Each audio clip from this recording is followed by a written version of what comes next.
brand new banger. I'm like, yo, man, this is bullshit. And blah, blah, blah. He's like, hey, man, maybe it's meant for a reason. Always thought of it like that, bro. You really fucked up. Mm-hmm. Like, I can't get rid of this thing. Life was easy. Fuck out my face. Yeah, what it was. I expect you to do the bare minimum, because then what's the point? True. To do that, I went and got one from the aisle, you dumb fuck. And shut the fuck up and lay low. You're female, like you could work your charms in certain situations that I wouldn't be able to. You know how much free shit you gotten? She wants to word to mama shit. Oh, got him. We understand it's gonna bother you. Some of us went through it. Some of us are gonna go through it.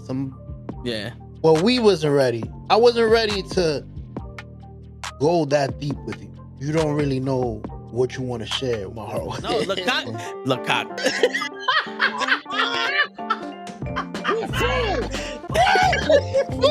Send hook, send cock. I do not agree with these guys. Word. Get the fuck out of here and do it Sunday morning. Get the fuck out of here. Yeah. Get the fuck out of here. Get the fuck out of here. We don't want you here, asshole. Get the fuck out of here. Don't you come back.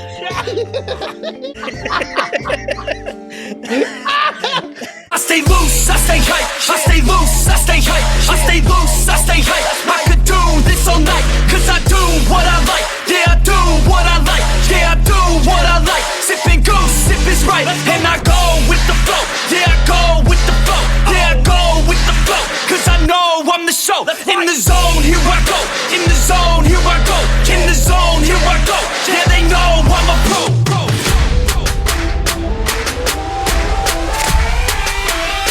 Let's go, let's go!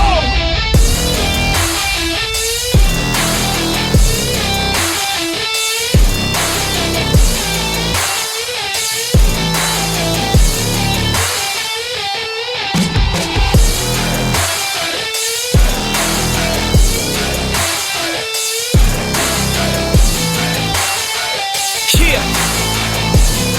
Let's go! Here I go, I get lit, I get hyped for this shit. That's right.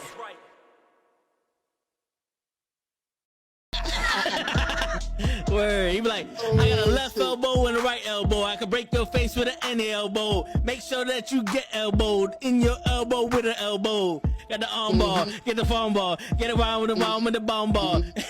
Daddy's gonna take you to Jersey Shore. Yo, it's Friday night. You know what that means? The Toe and the Show with Ray. What's going on, Ray? How you doing, brother? Much, bro. Not much. We back in the studio here. Got the little normal look, though. Shit, we're talking about it off air.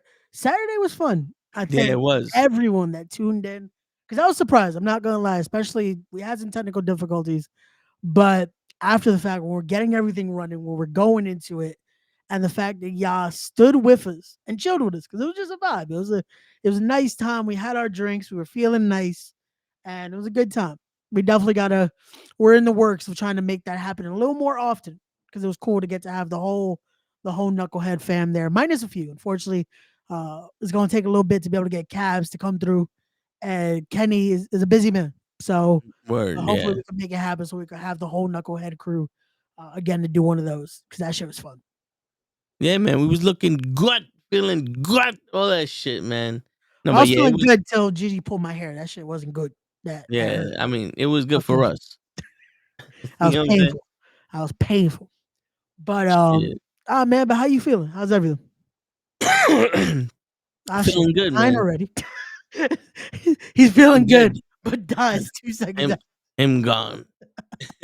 I'm feeling good, man. I mean, like, my voice is going in and out just because, my throat be dry and shit like that. But other than that, gotcha. I'm good. Like, I'm excited for doing more of the in-person fucking shows. I'm actually looking forward to actually investing in shit so we can make that happen. Gotcha. No, definitely. Again, that was something where last week it felt so cool to get to do something like that. Yeah. Which is something like I would love. Like, the dream is definitely to be able to have our own studio and shit. The dream is definitely to be able to do this where we can have people come in, do like you're familiar with Sam Roberts, right? With what he does with Sirius XM and all that. Like he brings a lot of people. The dude from WWE with the red afro. Yeah, that dude. Yeah, yeah, yeah. Like, but before he even got to WWE, like he was doing that a lot. Like he was bringing people. He had his own. He grew from stuff like this, but then got into his own studio, and he brings fucking wrestlers, brings actors, brings a little bit of everything. And I think that's one of the main reasons WWE picked him up was because he was doing it that way. And to me, being able to do that in person, it just feels so different. Like Yeah, it's more of that actual, I feel like natural conversation. And especially for what we do, like I feel like it would be so good because all we're doing now is just recording a convo. But it's just like we're like a normal bullshit that we would do when we see people at shows. Like, yeah, and that's the best thing about it. It feels so organic. Like last week, legit. At one point, I'm like, oh wait, fuck, we gotta remember there's a chat. Like at certain points, yeah, we just yeah. kept going, and we would notice, oh shit, there's a whole paragraph here. One sec. So and so says this. Like just that moment of like, oh yeah, people are watching though. Like Yeah. I mean, but that's the best part of it. Like I mean, in my head, I pictured us setting up faster and like better, yeah. but in reality, this is what we had to do. This is how we made it work, and fuck it. And again, we're also gonna always want to be perfectionists, and we would hope it goes this way and works out this way. But it was cool, like watching it back because I watched it back the next day because I was like, let me see if I remember everything we talked about because I was also a little under the influence. But seeing it back again, could it the picture been a little clearer? Of course, but it's a trial and Yeah, error situation. Like the audio never faded, in my opinion. Like it felt like it worked well. And there's always gonna be things we could improve on, things we could maybe make better. But for a first yeah, time getting to do something like that, it worked better than I thought. And for us to be able to do it for that many hours too, I was like, that worked. Because I remember at one point we were like, we're about to have the best 40 minutes, and this computer about to die. And then it was like, wait, we could do this. All right, let's see how this works. And again, it worked out. It worked out for the best. Like I said, we'll definitely try to. We're gonna look into seeing how we can make that become more of a common thing. But till then, thank you guys for always supporting, being here on Mondays, Tuesdays, Wednesdays, Thursdays, sometimes Fridays, sometimes Saturday, depending on the week. Today it's going to be a Friday edition because unfortunately I will not be available tomorrow. I'll be doing the commentary goodness at Wrestling Is Now as we kick off the new year with Heart Attack. I would love to have an answer for why the show's name is Heart Attack. I unfortunately do not. Some people have asked me like, is a heart gonna be there? Why is the show named Heart Attack? because the dude that's running is gonna have a fucking stroke. I hope not.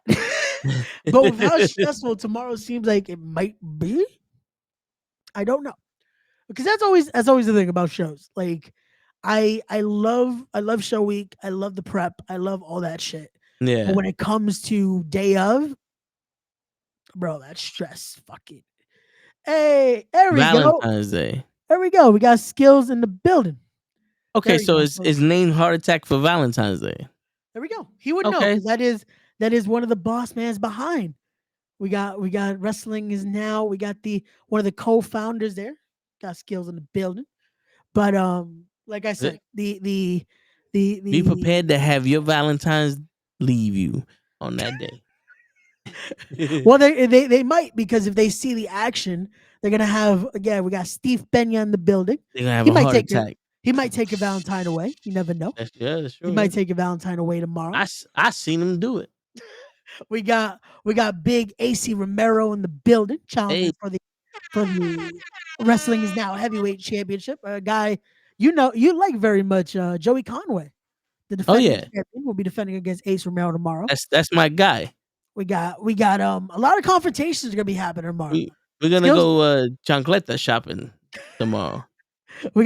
Skills gotta get ready because he has the end looking to confront him tomorrow. We got The Face in the the building N. tomorrow. Yeah, the end. Yeah, those guys that Oh, attack. the end. Yeah, I yeah. thought you meant like the letter N. I was like, is that No, no, short for no. The something? end. The end. Are you trying to be racist, No, Ray? I'm not. I'm trying to let Is you it that know. nigga? Oh, Jesus. But no, Come the on, end. Ray. The end is Is a confronting the is a SAT child tomorrow. is a child show, Ray. Jesus. We got Face in the building tomorrow. He'll be taking on the legendary, the iconic WCW's own Crowbar. Will be in the building. Okay. Former WCW hardcore champion. That is still the most wildest thing to me about tomorrow. Is getting to say I get to call a match featuring Crowbar. Like that is wild. To be able to say I get to call a match featuring Crowbar in a championship match, because he'll be challenging Face for that Wrestling Is Now Invitational Championship. Again, it shows what that title is about. It's about the best coming to challenge for it. It could be from anywhere, any company, any country, all around the world. You never know who can show up to try to challenge for that invitational title. And again, it just starts tomorrow. Tomorrow's the kickoff of the new year. Already confirmed. We're back in that same building on 420. So it's gonna be a blast. I can't wait. Hey, 420. Hey, I think Gigi might want to go to that show for reasons. Yeah. That's gonna be a good. It's gonna be a good time. The Wrestling Is Now is 420 friendly. So come on down, have a good time, and then watch some wrestling. Some wrestling. But yeah, so I can't wait for tomorrow. Like I said, those pre-show jitters, those pre-show nerves start to kick in. But once that first bell, we're in there. It's gonna be a good time. So Shit, that sounds good though. no, yeah. Again, like I said, I'm looking forward to it. The card is stacked. Yeah, it's gonna be a good time. I just posted that video now to remind people to go get your tickets, because tickets Word. are still available. There are a few. I believe we're down to 4 front row left, so we're almost there to a nice sellout Okay. row. Rest are going to be GA, so it's going to be that first come first serve. Make sure you're in the building early. Stop by, get you some Mac patties, because we got some sponsorships from Dad's Deli in the building. Hey, We'll have your empanadas again from the last show. It's gonna be a good time. Good food, good wrestling, good drinks, because that bar is always open. So definitely come on through tomorrow. But what's going on, Leon? What's up? Shit. And this is in the Elk Lodge, right? Yep, we're back at the Elks tomorrow. Yeah, you're gonna want a front row seat. Yo, Remember, if a wrestler lands on your lap, you take him home. no, that is not how that works. Oh, believe you me, I sat wherever Cosmic was gonna jump out the ring. You know what I'm saying? Oh man, He knows. See, wait. So let's scramble back to last week. Yeah. So if I would have fell into someone's lap, are you telling me they get to take me home? Yep. That's what you sign up for. That's 'Cause the reason why the doctors check you out.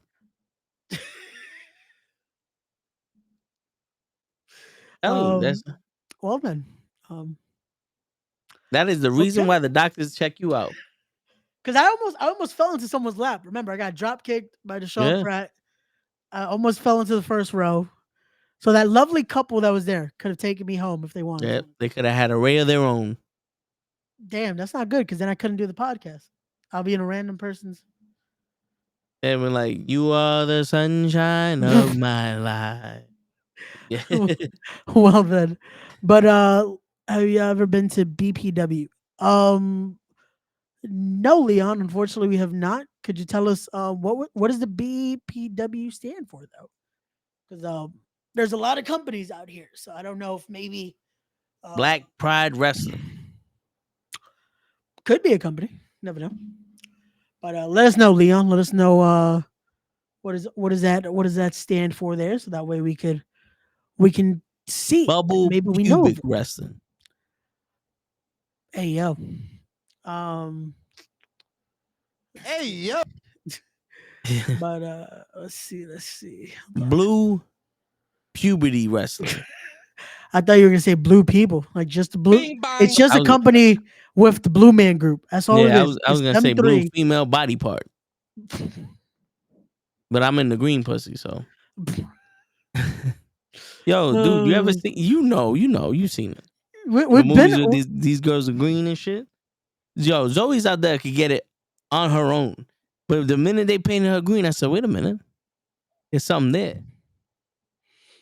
Oh man, I was gonna say we've talked about this on the comic podcast a few times, so we definitely know this. We That's definitely know Junior. this. But yeah. Shit. I don't know what the fuck.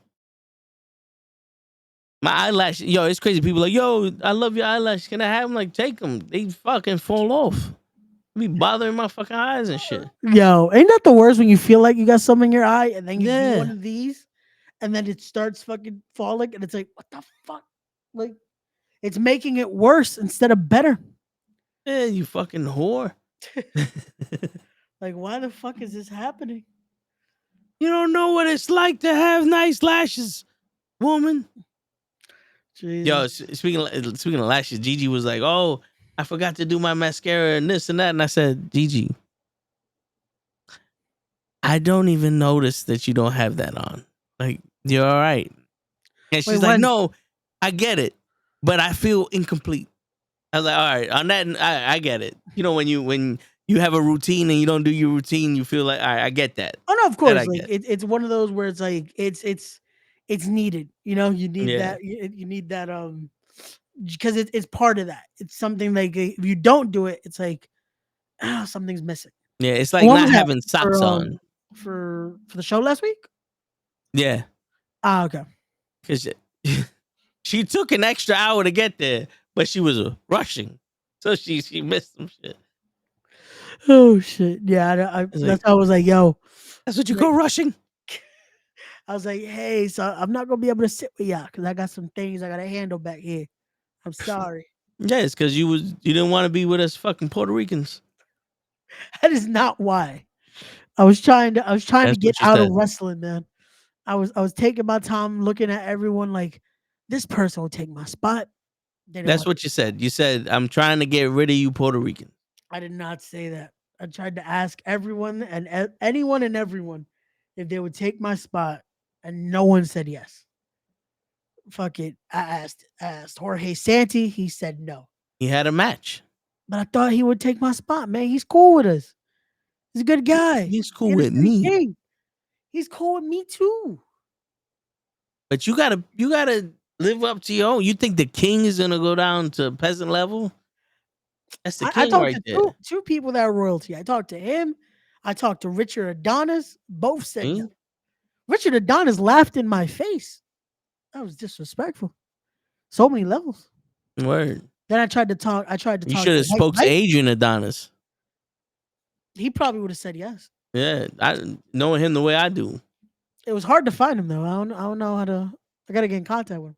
That's true. But yeah, I tried to talk to him. I tried to talk to White Mike. White Mike said no. See, that's the problem. You call him White Mike. You gotta call him Caucasian Mike. That might next time. You Next time. can't hurt his fucking feelings, bro. No, but that it says it on his singlet. It says White Mike. Yeah, but only he can call himself White Mike. See, How would you like it if people called you Red-Headed Ray? touche. Yeah, well, Gigi does that now. It's messed up. Yeah, she does that to Stomped on remind me. you of you. Pulled on my hair. Even though now that I'm noticing, I do have to re-dye it this week because the black is starting to come out.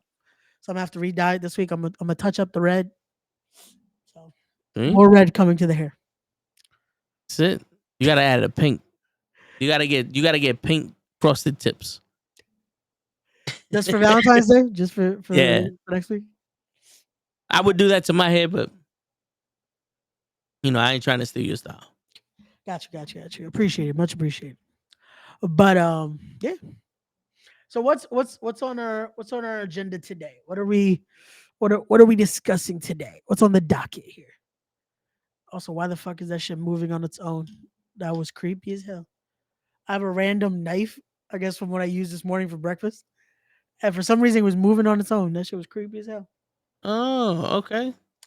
Well then, You're just gonna move knives now. apparently it just started moving on its own. That shit was creepy.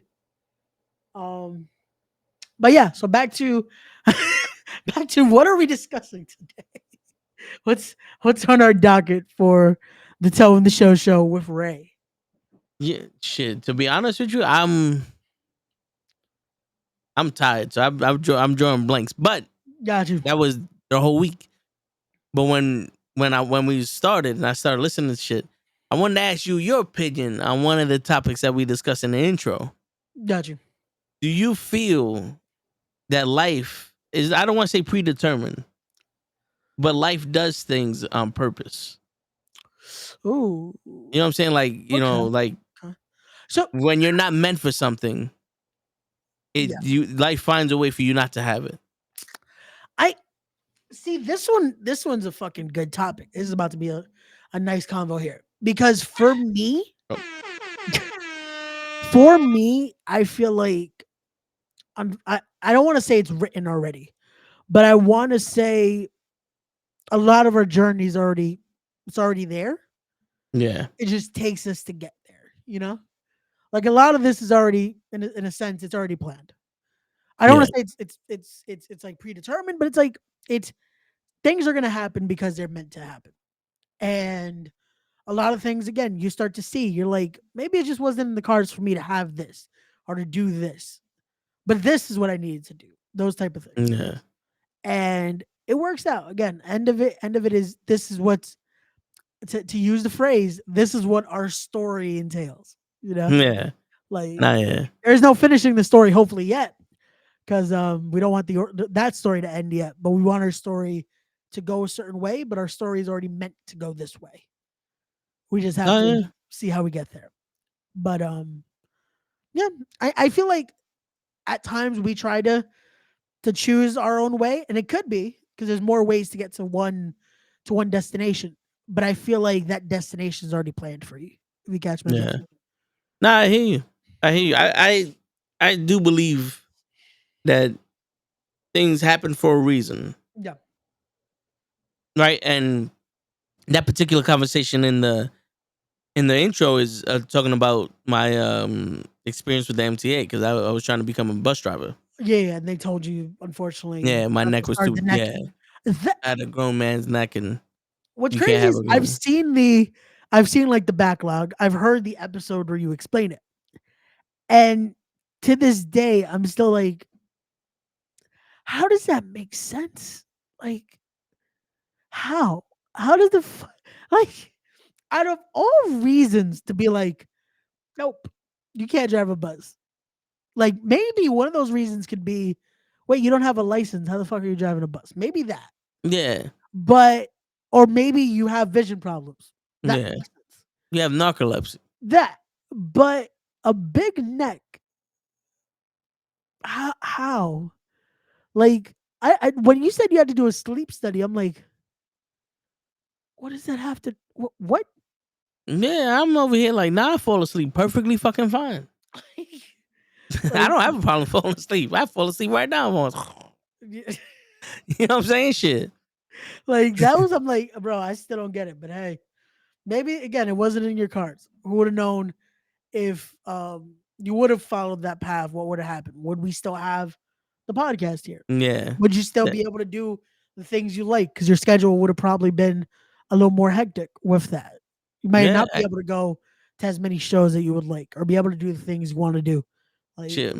My one of my boys, he was a bus driver. He was telling me like, "Yo, let me know when this happens and blah blah blah." He was gonna help me out with the process. And I don't want to say he's well. I don't want to say he's miserable because I don't know him like that. He's a boy of a boy, but he sure as hell ain't the same as he was before he was a bus driver. You know, like the yeah, money's there, but the overtime is crazy. Like, you know, the people are fucked.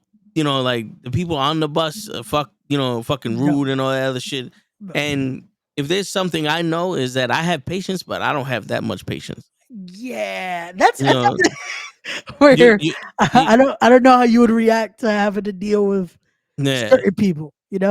Pootie, What up, yo, Pootie? congrats on that 25K, Pootie. Word, Even though, yo, what happened? You gotta be at 30K by now, bro. Let's word, you go. lazy motherfucker. But nah, man, congrats. Big Yeah, fucking accomplishment right there, man. Jesus. Save some for us, man. We gotta get to that 1K at least. for real. Yeah, Like, yo, send us our way. Tell them to subscribe to the Knuckleheads. Tell them to subscribe to Respect the Craft. Kenny got his 1K already, so tell him nice. tell the call up people to come through over here. That's This why is- Kenny left us. He's like, nah, man, I can't be with them under 1K people. Yo, facts. The minute we get back to 1K, K's gonna come back. Yeah, he Gotta get gonna to be 1K. like, please let me get back on the toe in the show. Yo, it took me this long to finally get 1K on Twitter. I Shit. finally hit. I think I'm at 1,004 people now. So there we go. Nice. I don't even Well, know how to fucking. To be honest with you, Yeah. I stopped trying to grow on any social media. I don't know what I'm just posting up videos and shit that I'm doing, and I don't know if it was the clips of the week or the tips of the day or something. But we got like four subscribers to the YouTube Hey. in the past week. So I was like, all right, cool, something's working, but I have no idea what the fuck it was, and I'm tired of trying to figure it out. So Facts. No, but again, something's working. yeah, For socials, bro, I don't know what works anymore. Like I know what gets me likes. Like when I do these reels yeah, and stuff like that, it gets me likes. But out of nowhere, my Instagram started growing. Like this last year and a half, like my Instagram blew up. I finally hit that 1K. And then the minute I hit 1K, it just kept going. Like now, like I'm checking my number now. I'm at 1282. 1,282. That's not bad. yeah. Like I'm like, I bet. Like I'm decently like every week at least growing 1 or 2 followers. So it's like I don't know what the algorithm is anymore. Like the algorithms fucking change every other day. But something we're doing is working. So that's at least a good sign, I guess. Hopefully. But Yeah. hey, we Hopefully, in there. man. We in there. Word. But yeah, man. Which what's funny? This is a question I wanted to ask last week when I had everyone in there, but again, we went off the rails at one point. At one point, I thought Gigi was about to fight Hoch. At one point, I thought we were all about to have a deep, meaningful cry because that's where the convo was going. Yo, but I told everybody in the car, I said, no matter what anybody says, we don't take none of that shit personal. And then when Gigi did the wait a minute, I was like, yo, I'm gonna get something to drink. Y'all know, y'all want something? Yo, I was about to follow you because that's why, every time it got really like, oh, let me take a sip of this lemonade that has no alcohol, but I'm gonna act like it does. Because I was like, Word. I don't want to get too tipsy because I knew we still had a long ride to go. I Yeah. was like, yeah, I don't want to get fucked up because I don't want to bust my ass trying to get back home. Nah, I hear you. So, but every time we would get to there, I'm like, let me sip this lemonade like there is alcohol in here. Yo, This is about to be a fight. word. Speaking of lemonade, yo, when your new girlfriend tells you that she's pregnant, this is how you respond, right? You ready for this? Bet. All right.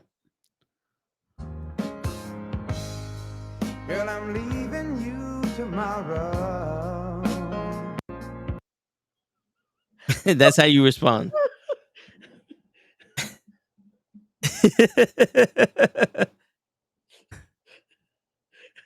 This is hard. It's not easy. Easy like a Sunday morning. Oh, it's fucked up. No, ladies and gentlemen, we do not do this. I If do I it. would, if a girl told me she was pregnant, it's like, well, I did it you left. You're because I telling didn't have me- sex with her. So how the fuck? Oh, okay. You know I what I'm was gonna saying? say, wait, are you admitting to having a child just somewhere in the world? Oh, there's a I little. would have Oh, once, but then it was confirmed. oh, I man. didn't. I didn't take ownership of that. Nah, Gotcha, gotcha. nah, but yeah, nah. I was like, you can't have a baby through head, so I'm out.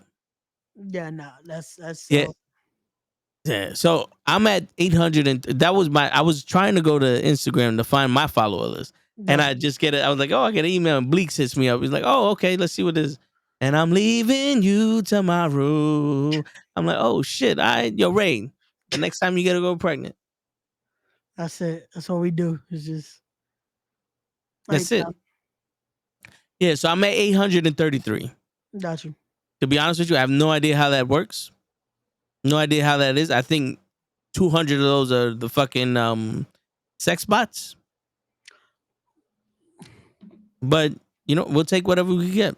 See, that's my thing with Twitter. I block a lot of those Because with Twitter, if you don't, you start just getting that. Like if you let one, you'll get another one and another one and another one and another one and another one. Like it'll just keep spamming. With Instagram, maybe every other one I'll block just so the numbers don't fuck up. Because if you start blocking too much, then it fucks up your Mm. shit.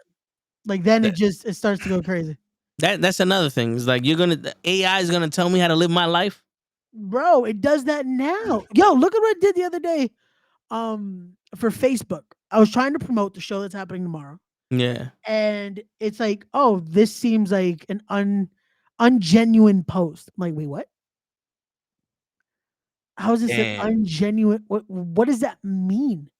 It's like, oh, you're spamming. I go to the thing like how to fucking fight that. Oh, is it this? Is it? I'm like, so you don't even give an option to fight it because all the Nope. options are like, it has to be.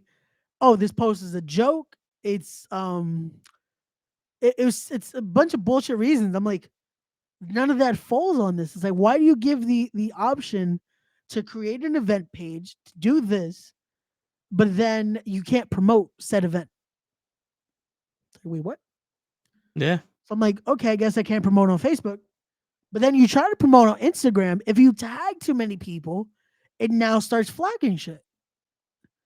Because that's why it gives people it tells people the thing of, oh, check your tag settings. Because now it's trying to say people are tagging or spamming tags. Oh, okay. So now I gotta. Listen, I don't know how to work any of that shit. Yeah. So it's like, bro, this shit is fucking wild. Like, social media wants us to stop using it the way it's supposed to be used in a sense. Yeah, because everybody's like, you gotta tag people, you gotta do this, you gotta do that. And I noticed like when I tag Bobby Lashley, that's when more people watch it than when I don't. And I'm like, all right, I don't know. Listen, Mercedes, I tagged you. Uh, Guarantee. Cause she pops up on my thing. no. I don't know how I tag all of y'all every post. None of y'all are there. But Mercedes is the first one. I was like, fuck it. I think it's based off who you like. I guess who you search and shit like that. I don't know. Again, bro. Sometimes I'm like, yo, the post legit. I've tagged them in the write up, and I'm Yeah. going to tag them in the image or the video or whatever it is. You would think that would be the first person to pop up. Nope, it's a random Yeah. thing that I just looked up a while ago. I'm like, why the fuck is that not the first option? Like you would think it would predict. Oh, if you Yeah. tag them in the write up, maybe you're gonna tag them in the actual image. Yeah. Maybe that makes sense. Shit. Yo. Apparently not. And going back to the whole thing, everything happens for a reason shit. Yeah. I post Cap's video about Cody and Yeah. then we get the one guy just commenting, and I know G's like, oh, we could block him. In my head, I was like, nah, I'm not gonna block him because I'm having fun making him look stupid. But people are engaging in that. Yeah. But that's And it's funny, no one was engaging in mine, and I basically told everybody to go fuck themselves. It's like, are they afraid to engage with mine, or am I just too straightforward and niggas can't argue the facts? that could be it. And that's the thing. You noticed a lot of it is they create their own narrative with Yeah. it. Which going back to again choosing the destination, we're still getting there, no matter what. Yeah. I don't what road you want to take. The story ends. But it's one of those. It's one of those where this whole situation, no matter what, I was having this convo with a buddy of mine today, and I'm like, the reason people are so mad about all of this is because they feel like, no, it had to be done this way for me to like it. It's like, no, that would have been the predictable route. Yeah. Like the one time they're like, fuck it, we're gonna see what sticks, and if not, we'll do this other thing. That's wrestling. Card subject to change is Yeah. on every fucking flyer ever. Yeah. And That when doesn't just because it's WWE, that doesn't change that. yeah, I don't know if you caught the rest of the show after you got off yesterday. I told Gigi, I said, with all these fuck ups, they're having an opportunity to capitalize on them. Yeah, but they do. have to capitalize on it. Otherwise, they're just gonna fuck up to fuck up. They're making so many mistakes. They're gonna be successful. But you can make so many mistakes and be a mistake. But like this WrestleMania could be the most defined WrestleMania before we get to WrestleMania. Bro, this could be, and it's setting up to be the biggest Mania ever, possibly. Yeah, The only thing they have to do is just get there. Stop worrying about this and this and this and this. yeah. The funny thing about this now, and I don't think it could happen because someone kept putting that out there today, and I'm like, I don't think it could happen. I don't think this guy can still work because he has a heart condition. But now Triple H, they're talking about could Triple H come out of it retirement for one match? yo, If he does, get Goldberg to wrestle in Triple H's shoes. if he does, imagine this card now of Cody versus Roman, Rock versus Triple H, Seth versus, I'm guessing, Drew now? Yeah, it's looking like Is that. Gunther even in the chamber qualifiers? No, They put out a chamber qualifier there's earlier. there's a Gunther's not in it. no, there's a possibility that it's gonna be Gunther versus Jay at Elimination Chamber, or Gunther versus Jay at WrestleMania. I don't mind that. My thing is, fuck, I still kind of want to see Uso versus Uso, but Yeah, it could I have won't. been I don't mind. Jay Uso versus the Uso Roman Reigns. No, not that Uso. I wanted Jimmy versus Jay. But Day if it's one ish. Jay versus Gunther, I don't mind it either. Because fuck it, let Jay get an IC title win. Let it mean something. Let him get something there. But the card is looking amazing. Again, that kickoff yesterday, it left us with more questions than answers. Like, damn, they have a lot of family members. Solo Sikoa's real last name is Yokozuna. Middle name. Middle name, sorry. That was interesting. Hey. Like, and The Rock slapped the shit out of Cody. Yeah. And Punk apparently he broke his fucking hand on Cody's face. Bro, that was the one thing I told you when we got on here. I'm like, yo, did The Rock fuck up his hand? Because my son said, "Bakata," and then was like, wait, what? Did you just fuck up your arm? Yeah, even my brother was saying that shit. But yeah, going back to everything happens for a reason. Yeah. But yeah, so it's getting blurry all of a sudden. Give me one. Jesus, why is dang, your camera's drunk. Why? I don't know why it got out of focus. That shit is weird as hell. Give me one sec, ladies and gentlemen. But there we go. There you go. There we go. All right. Yeah. I don't know why I got out of focus. Like legit, I haven't moved it. Yeah. But shit happens. Shit happens for a reason. It's part of the plan, man. Yeah, right. But listen, I do believe everybody has free will and you choose what path you take. But sometimes when you're on the right path or you're on a path that you should be, that's when fate or life comes around and goes, yeah, you're not gonna do this. Yeah, you know, because like I applied to be a cop, and I never got my test results back. Oh shit! And then I tried to be a cop again, but this is right after George Floyd, or during the George Floyd thing, and they actually hit me back up, and they're like, "Yo, we want you to take the psych," and I'm like, "Nah," because I'm hearing stories like people are spitting on cops, and I'm like, I tell people, I'm a man first. Fuck that, you ain't spitting on me. I know my temperament. You know what I'm saying? Yeah. I try to be a track worker, bus driver, all that shit, and there was always something. Always something, and it's pushing. It kept me where I'm at, but I got to work on this. We evolved the game. We evolved what we do in the shows and everything we're putting out. And now we're testing the waters with shit, and we see how people are reacting to it.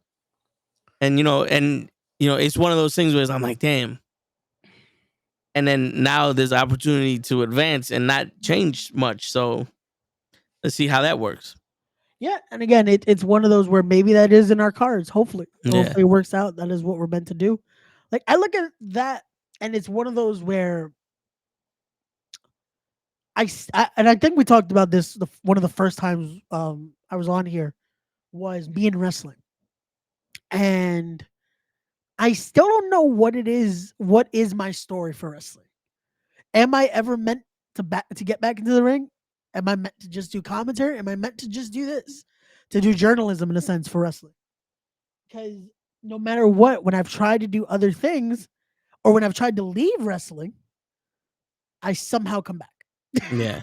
Like it is funny. Like today, you know how Facebook gives you Facebook memories. Like, oh, if you posted this or you did this, Yeah. this 2 years ago. No, 3 now technically because it was 2021.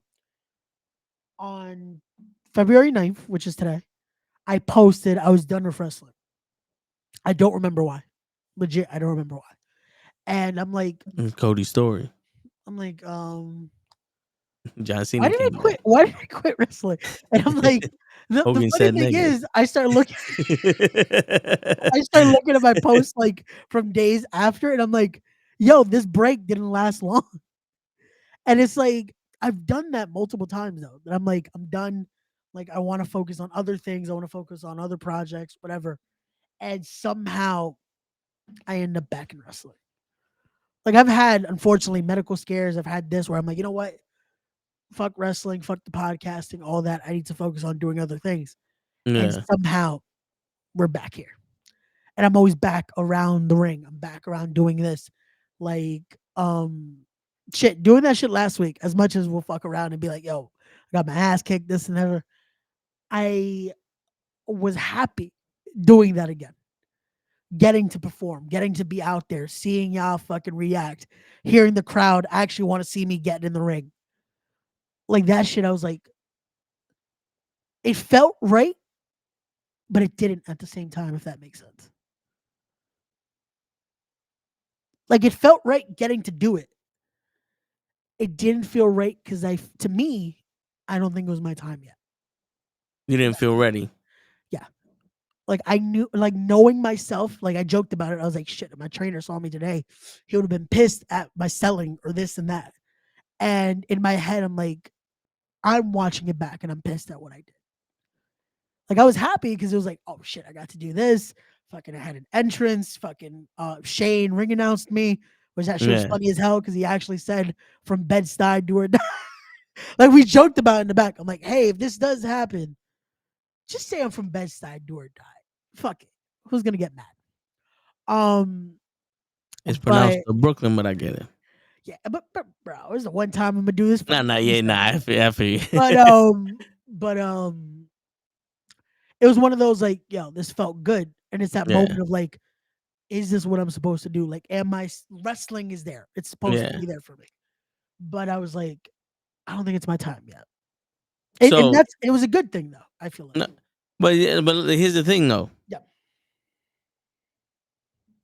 One, the greatest teacher is experience, Of course, yeah. and you just got more experience. Two, the only one that knows that you fucked up is you, because the crowd is gonna assume whatever you did, unless it's blatant, was meant to happen. And also, you had fun. You know what I'm saying? So that's the most important thing. Yeah. Because listen, like I said, I'm never a wrestler. I'm not an entertainer, but I'm an entertaining person. What's going on, Tyson? Yo, And the one thing I've always learned from entertaining, or from doing, from entertaining people or trying to do this shit, it's not about the mistakes. It's not about what you could have did better. It's about the fact that you're willing to be you and have fun with it. Because if you didn't have fun in that moment, we wouldn't have had fun in that moment. yeah. No, I could see that. And But again, now, I think it's me being yeah. critical. No, yeah. But you have to be, because you're new at this. Like, you're not new at this. This is, you're getting back into it. Yeah. You know what I'm saying? Like, I used to watch my streams and be like, damn, I could have did this, I could have did that. But then I'm sitting there going, but no one's complaining about that. You know what I'm saying? Like, you get so into it that you start losing the gist of it. But you get to, the one good thing about with wrestling is you get to polish it, because Now you get to do it again. You know what I'm saying? So you worried about your selling and all that other stuff. Well, you sold wrong now. You got that out the way. You can always do better. It's like yo, dude. It's like an embarrassing moment. Yeah. When I used to play Little League baseball, I used to swing at some shit that was on the ground, and I would be mad. But then I would tell myself, "Well, we got that out the way. Now I can smack one out the park." You know what I'm saying? Like it's inevitable. It's inevitable for somebody to fuck up and do something wrong. No, You I know what I'm got you. saying? Like I said, to me, I felt like, again, watching it back, doing all that, and that's the thing. Like even when we talked about this, the stream, Yeah, and like you're like now like, yo, this could have been better. This could have been better. And I'm yeah, like, yo, it worked though. People were enjoying it, yeah, but because we're critical on our own work, we're gonna be like that. We're gonna fucking pick it apart. yeah, And that's how I was with this. Like you heard me Saturday. Fucking, I was like, yo, that was cool, but and oh, this was good, but and it's like everything is a but to it. yeah, And I'm like, even now, I'm like, fuck, man, I could have done this better. I could have done that. Um, like people were telling me good things about the video, fucking me yeah, asking people, and I'm like, yeah, but I could have had this facial better, or I could have fucking played into it a little yeah, more and do something else where it doesn't feel like. And everyone's like, yo, but that video fucking it did your job. yeah. And like, yo, I But looked at the likes. I was like, that day, I was like, fucking at 70 likes before the day was over. I'm like, yeah, shit, the video did well. But to me, I'm like, fuck, I know I could have done better. and this is where I keep telling you, experience comes in because I had that same issue with the tips of the day. I was doing it and like, oh, okay, yeah, because I'm getting momentum and people like the tips of the day. But in my head, I'm like, yo, I don't like the way that this is sounding or this is Yeah. recording, like how it looks and all that. I was literally doing that shit. Like, we got off 5 tips a day, blah, blah, blah, blah. Didn't edit shit, didn't do nothing, threw it up there. You know what I'm saying? So the more you do it, the more you see how you want it to be done, the more you're like, all right. But the one thing that when you're in front of the camera that you have to do is say, fuck it and go all out. You cannot hesitate in front of the camera, or you can't be like, okay, like people see when you try to go, all right, I'm gonna try to be like this. You gotta believe 100%.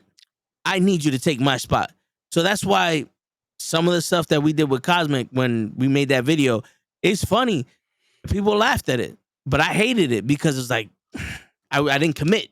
Yeah. I didn't commit to that character. But then the other characters I did was like, all right, that's because it was one of those, I ain't got no shirt on. Fuck it, we going all out. You gonna get No, this you thunder. got into it. though. Yeah. Got into it. And no, and that Yeah. was the one thing I will say with certain ones. I tried to play into that. Like with White Mike, I was like, come on, man, like you a tag team specialist. Like you Yeah. know this and that type of thing. But with some, I was just like, shit, I could have been like with Santi. I feel like that could have been so much better. Like, Yeah. come on, man, like you've done the podcast, you respect the craft. Like, yo, I'm not told. Like, I didn't ask this just to No, fuck, like something yeah. like that to have that genuine. Yeah. Again, this is what we know from now watching it back. In the moment, sometimes, unfortunately, everything's going through your head, but these little things. Yeah. You're like, And- fuck, what am I gonna say? How do I say this? How did that come off? And before you know it, you just did it. And it's like, oh fuck. Well, Yeah. No. now we But know. hey, yeah, dude, practice, man. You can even. This may sound crazy, but literally, you know these 6 questions of the day, the 6 rapid questions, the stupid ones. They pop in my head periodically, and then I was like, oh, I write it down and I save it for a certain person. But I've always, when I'm in the shower or when I'm trying to sleep or whatever, for some reason I'm always in a scenario where I'm either talking shit to Darius Carter. Like the first time I've ever met Darius Carter, me and him went at it. But I pictured like, yo, this is how he is, so this is how I gotta be. Blah blah blah blah blah. I didn't even think of anything for Simon Miller when we did that video. But I was already on some. I'm not, because in my head I was like, I'm here in the locker room, and I'm not supposed to be here. You know what I'm saying? Even though no one told me anything, it was almost like, hey, what's going on, Toe Tag? How you doing? I know I'm not supposed to be here. So they allowed me here. So now I'm going 100%. It was that moment of like, now I need to be comfortable here. Yeah. Like that moment of like, am I walking on eggshells? What am I doing? Fuck it. Yeah, Can't think about that. I need to be because now I'm asking for forgiveness instead of for permission. No, and that's how you got to be. Legit. Sometimes Yeah. it is. I've said it best. That is the best thing to do in wrestling. No, yeah. But with that moment, even though because it was a short moment that you had, and things could have been better. It's always you got it done. I can't say that I did that. You can. Yeah. No matter how you feel you did it, I can never say I did that, but Yeah. you can. You know what I'm saying? And there's videos of you doing it, and you did it with a bunch of people, and those people, you did your job. You did what you were supposed to do. It did, you know what I'm saying? And the next time you're up to bat, you keep swinging. Yeah. You're gonna miss, but you're gonna hit. No, and again, it's. I appreciate that. Like I said, for now. It's gonna be just because it's so recent. It's still that fuck. I could have done this. I could have done that. But as we get closer, as what I told you earlier, which we're gonna leave ominously here. As that gets closer, that's the goal right now. Is like be better for that. Yeah. Because there is no, I can't fucking bunt that. I gotta make sure at least I get a freaking first base on that one. Mm-hmm. Because if not, then that's where that fucking idea of like, is this my story? You know? Yeah. But yo, you have to visualize success. Yeah. You ever heard the experiment they ran of people shooting free throws? No. So they had 3 sets of people. Okay. And they go, yo, for the next 4 weeks, the first set is not gonna do shit. The second set is gonna visualize them making free throws every day. Just visualize it. The third set is gonna practice making free throws every day. When they finally did the test after the 4 weeks, the people who visualized making the free throws and the people who practiced making the free throws had the same amount of free throws made, and the people who did nothing did the worst. So it's more important to visualize your success than to practice. Like, you know what I'm saying? Because if you can't see it, you're not gonna accomplish it. So let's say you do your thing and you visualize it, and the day comes and it's not what you visualized, but you visualize something of success. So whatever you do is gonna work. You know what I'm saying? Like I visualized, yo, can you guys say tips of the day? And I got those videos, and it was boom, boom, boom, boom, boom. The only thing I didn't visualize when I was doing the tips from everybody in Battle Club was having the audio on. You know what I'm saying? That was one of those of like, this should be there. Yeah, I should have audio line. See, no, that was the issue. Yeah. You visualized it. It's there. You didn't audio line. Yeah. Yeah, that's what it is. And right now I feel like if I could find that, it would be dope if I was like, yo, this is such and such and 5 tips a day with toe tags, and just do the muted version. Let people and throw it up there and see what people think. Or just muted episode. Just mad. You come into it like, yo, I don't know why he has a potty mouth right now. Your word. Or just believe that. No, but those are funny though. Like the ones you did at We Are Wrestling, it was great. Like getting Jarrett to do one, Gamble to do one. Yeah, that shit was cool. Yeah. And then being able to tag them in it and all that shit. That's But you know, shit works. It doesn't work. You do it. You fail. I've learned. There's plenty of times I've done stuff, and right after doing it's like, and you'll be surprised. Most of the time, that's what everyone likes. Everyone likes those videos where you put it like, that wasn't my best. No, and that's the thing. For us, it isn't our best. For a lot of people, it's like, yo, I love that. I'm like, really? Yeah. And I try to do everything in one take. Sometimes I'll mispronounce words or some shit. I'll do it 2 or 3 times, but I'd like to do one take. Yeah. When I used to do those shorter videos, I tried to do one take for everything. I was like, fuck it. We're going to do it one take and we'll see how it goes. I would edit around and just make sure, boom, this works. But it's still funny when a lot of the work that we do, and it's like some of the things that we're like, I don't know how I feel about this, but we're gonna see. Yeah. And people are like, yo, that shit was great. It's like, if you say so. Like that's my thing. Like a lot of the shit I've done for wrestling and all that, a lot of the time I'll ask people like, hey, so what do you think of this? It's like, oh yeah, that was good. I'm like, that doesn't help me. What did you think? Like I Yeah. want genuine criticism at times because I want to be able to learn from it. Yeah. And like this shit with Friday, I was like, yo, what did you think? Like, oh yeah, that was cool. This you guys did this. It's like, no, but what'd you think? Like break it down for me. And it wasn't until today when my boys was like, this. And I'm like, cool. That's what I need to hear. And I'm like, Yeah. now I can learn from that. Because again, getting the nice reception, all this, it's cool. But in the fields we're in, that doesn't help us. Like with the tips Yeah. of the day, I was like, yo, this works. Like it's organic. Like I've told when we spoke about a few times when you're finding the way to get your system in. And I was like, yo, it works for you because you found your way in it. It's organic. It's not just you saw someone do it. It's like, let me do that. Boom, Yeah. mine's in. It's like, no, you found your niche. This is what this works for you. Like that's the thing. It's like we're more it's easier for us to be able to learn from being told this worked, this didn't, then oh yeah, that was good. No, yeah. Like But it yeah, it's the best way to get someone to answer you and not get it. Oh, it was good.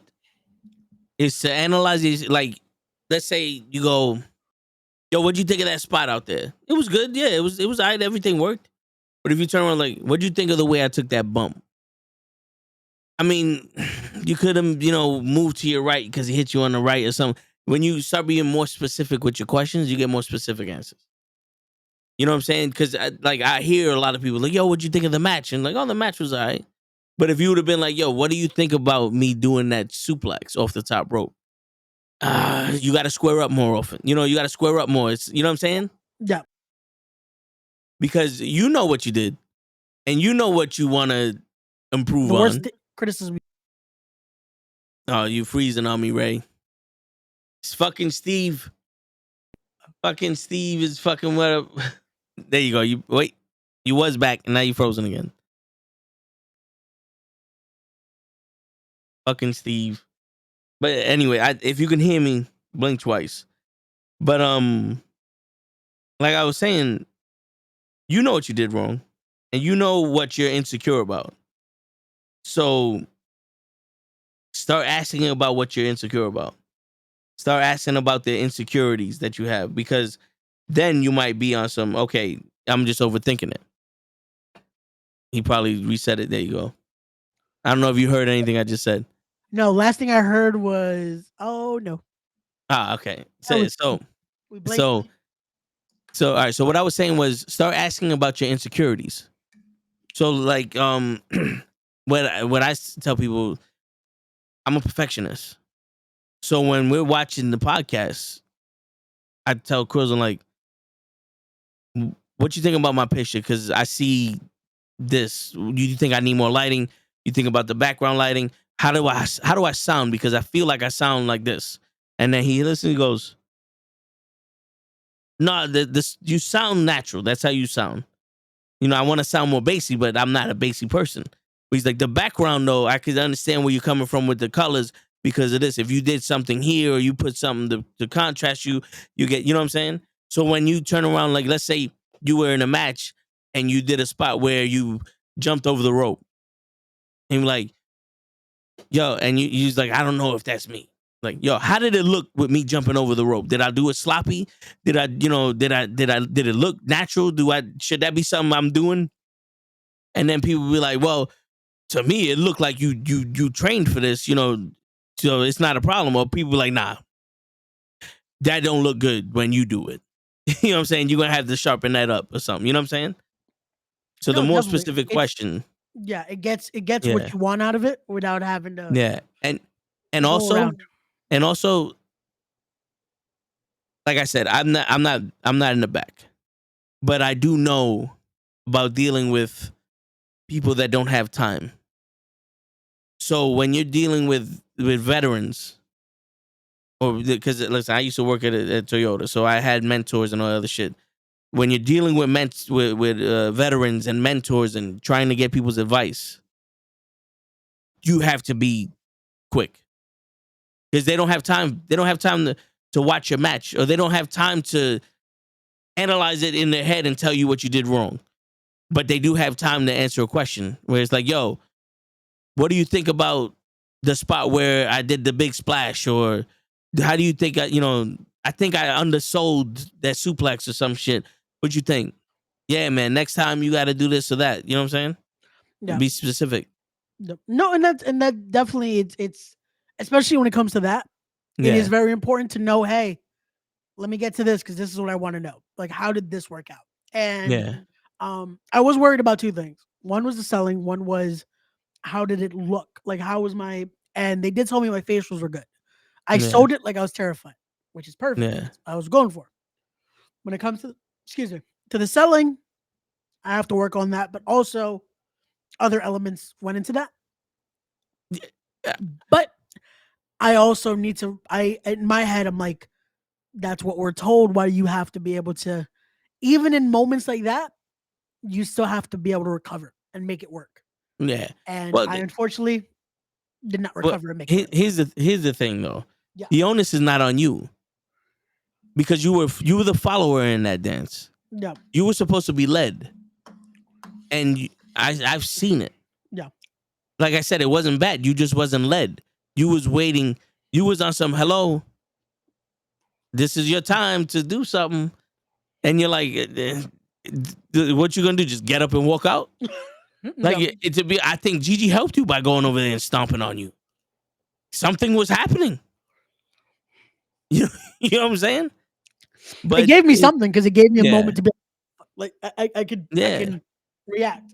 And again, it's moments But- like that. yeah. That it's like, fuck. There we But go. then, when people want to still say it's your responsibility to make it look good, then this is where you turn around and now you have the opportunity to learn improv. Because let's say you did, you got drop kicked. You went into the guardrail. This guy's supposed to do something. You're like, yo, fuck this. I'm going to take this opportunity to try to run. But I'm going to run as slow as I can so he can understand, yo, I got to get him and stop him and do what I need to do. Because just like in a podcast, you can't have any dead air. And when you're in something like that, when you have too much dead air, people start going, okay, what the fuck is going on here? Yeah. And that's what I was trying to avoid on Yeah. Friday was a dead air moment. Cause I'm like, Yeah. what do we do now? Hey, yo.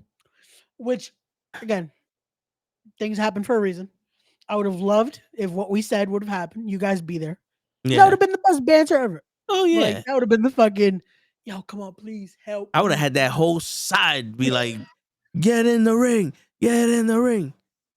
That would have been great. But again, it happens for a reason. We live and we learn.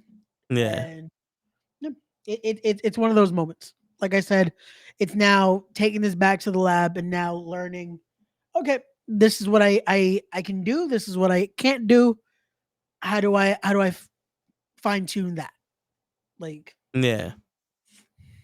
But don't be so hard on yourself. You know what I'm saying? Because people make mistakes. oh yeah, definitely. And there's some deadly mistakes that can be made in there. But when it comes to like little things, sometimes those mistakes work better than what you plan. Yep. You know? It's like you just have to have the right dance partner.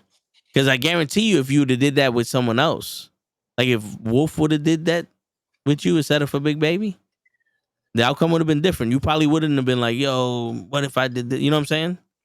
And I'm not saying Big Baby was bad or anything like that. I'm just saying, it was up to y'all.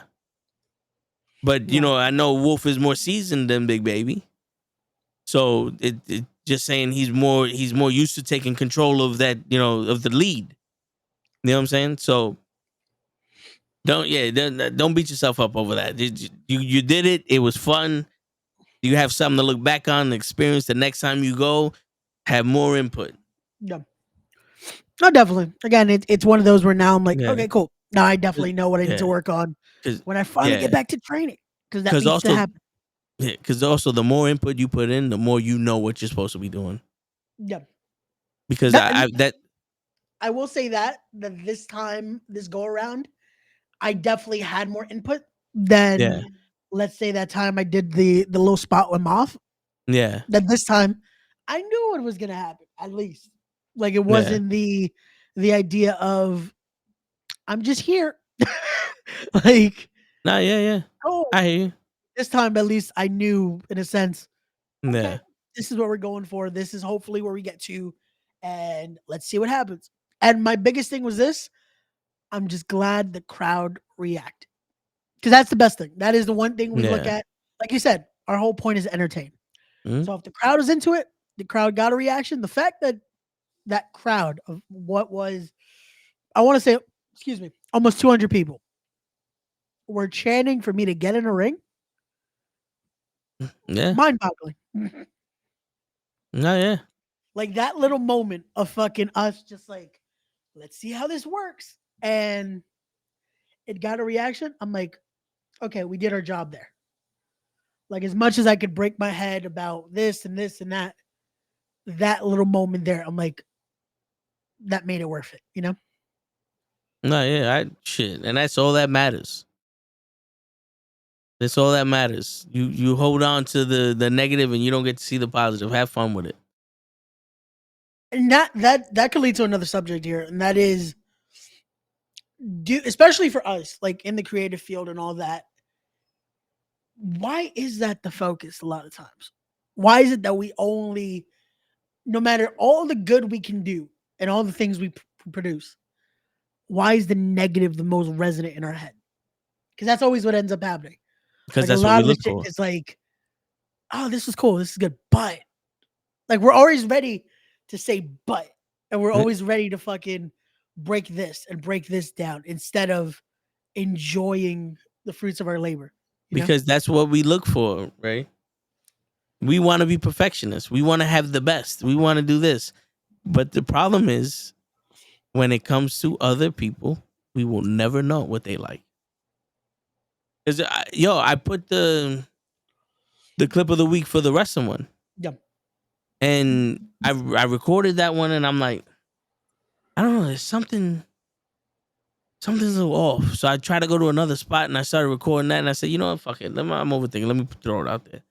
And then people, they start fucking commenting on shit. Like, and I'm like, I don't know what people like. I just know it's like I'm seeing things and then like I'm like, it's just because there's certain things we have no control over. Yeah. And because we have no control over it, we're like, I wish this would have been better or that would have this. But instead of just seeing the bigger picture. Because you paint a picture and it'll be the Mona Lisa and people are like, yo, that's phenomenal. And you the only one that sees that one dot of canvas that you didn't cover. Exactly. And that's it. That's the only thing where it can be Because a masterpiece. because That no one knows there's a mistake there except for you. Seriously. No one knows there's a mistake there except for you. And I've learned that the hard way and through research of how to do videos. Because it's better to be done than perfect. Yeah. That's one of the rules with making videos. Better to be done than perfect. Because you can sit there your entire life editing one video and you're going to look at problems after problem after problems and reshoots after reshoots after reshoots. And the only thing you can do in situations is be as clear as possible. Because there was a couple of times that we did videos with Show and you met Show. You know how funny Show is. Yeah. But when we turn on the camera, he gets very low and he either gets forceful or he just does the whole and I have to draw that like the real Show out. Like, yo, Show, come on, bro. Like, I need It you becomes in the this video. opposite. I don't need someone else. Yeah. Yeah, it I don't becomes need the someone opposite else of in who this. he is. Yeah. Like, yo, like relax, bro. You got this. Just do what you normally do. We got this. Yeah. It'll work. But yeah. No, and I see that. The funny thing is, like, I'm definitely someone that's very much into like, let me edit this. Let's see how this works. Yeah. Shit, I don't like how this is looking. Like now, I like I told you right before we got on, I posted that little video of like, hey, here are the graphics. This is what's happening tomorrow, type shit. And I'm looking at now, and I'm like, I could have made that transition a little cleaner.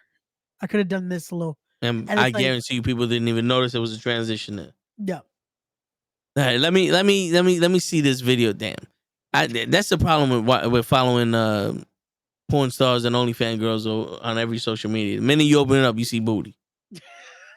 I don't know if that's a problem to have though. I mean, no, it's not a problem. It's just one of those, like, I'm sitting there, it's like I'm distracted now. I see booty. Nah, all right, let's go to your page. You posted it up.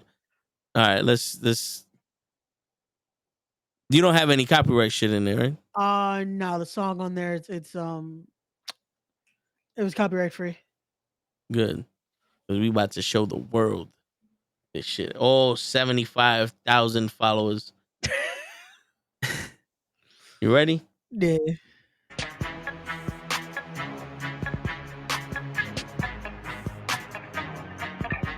Oh shit, Jungle Boy's there?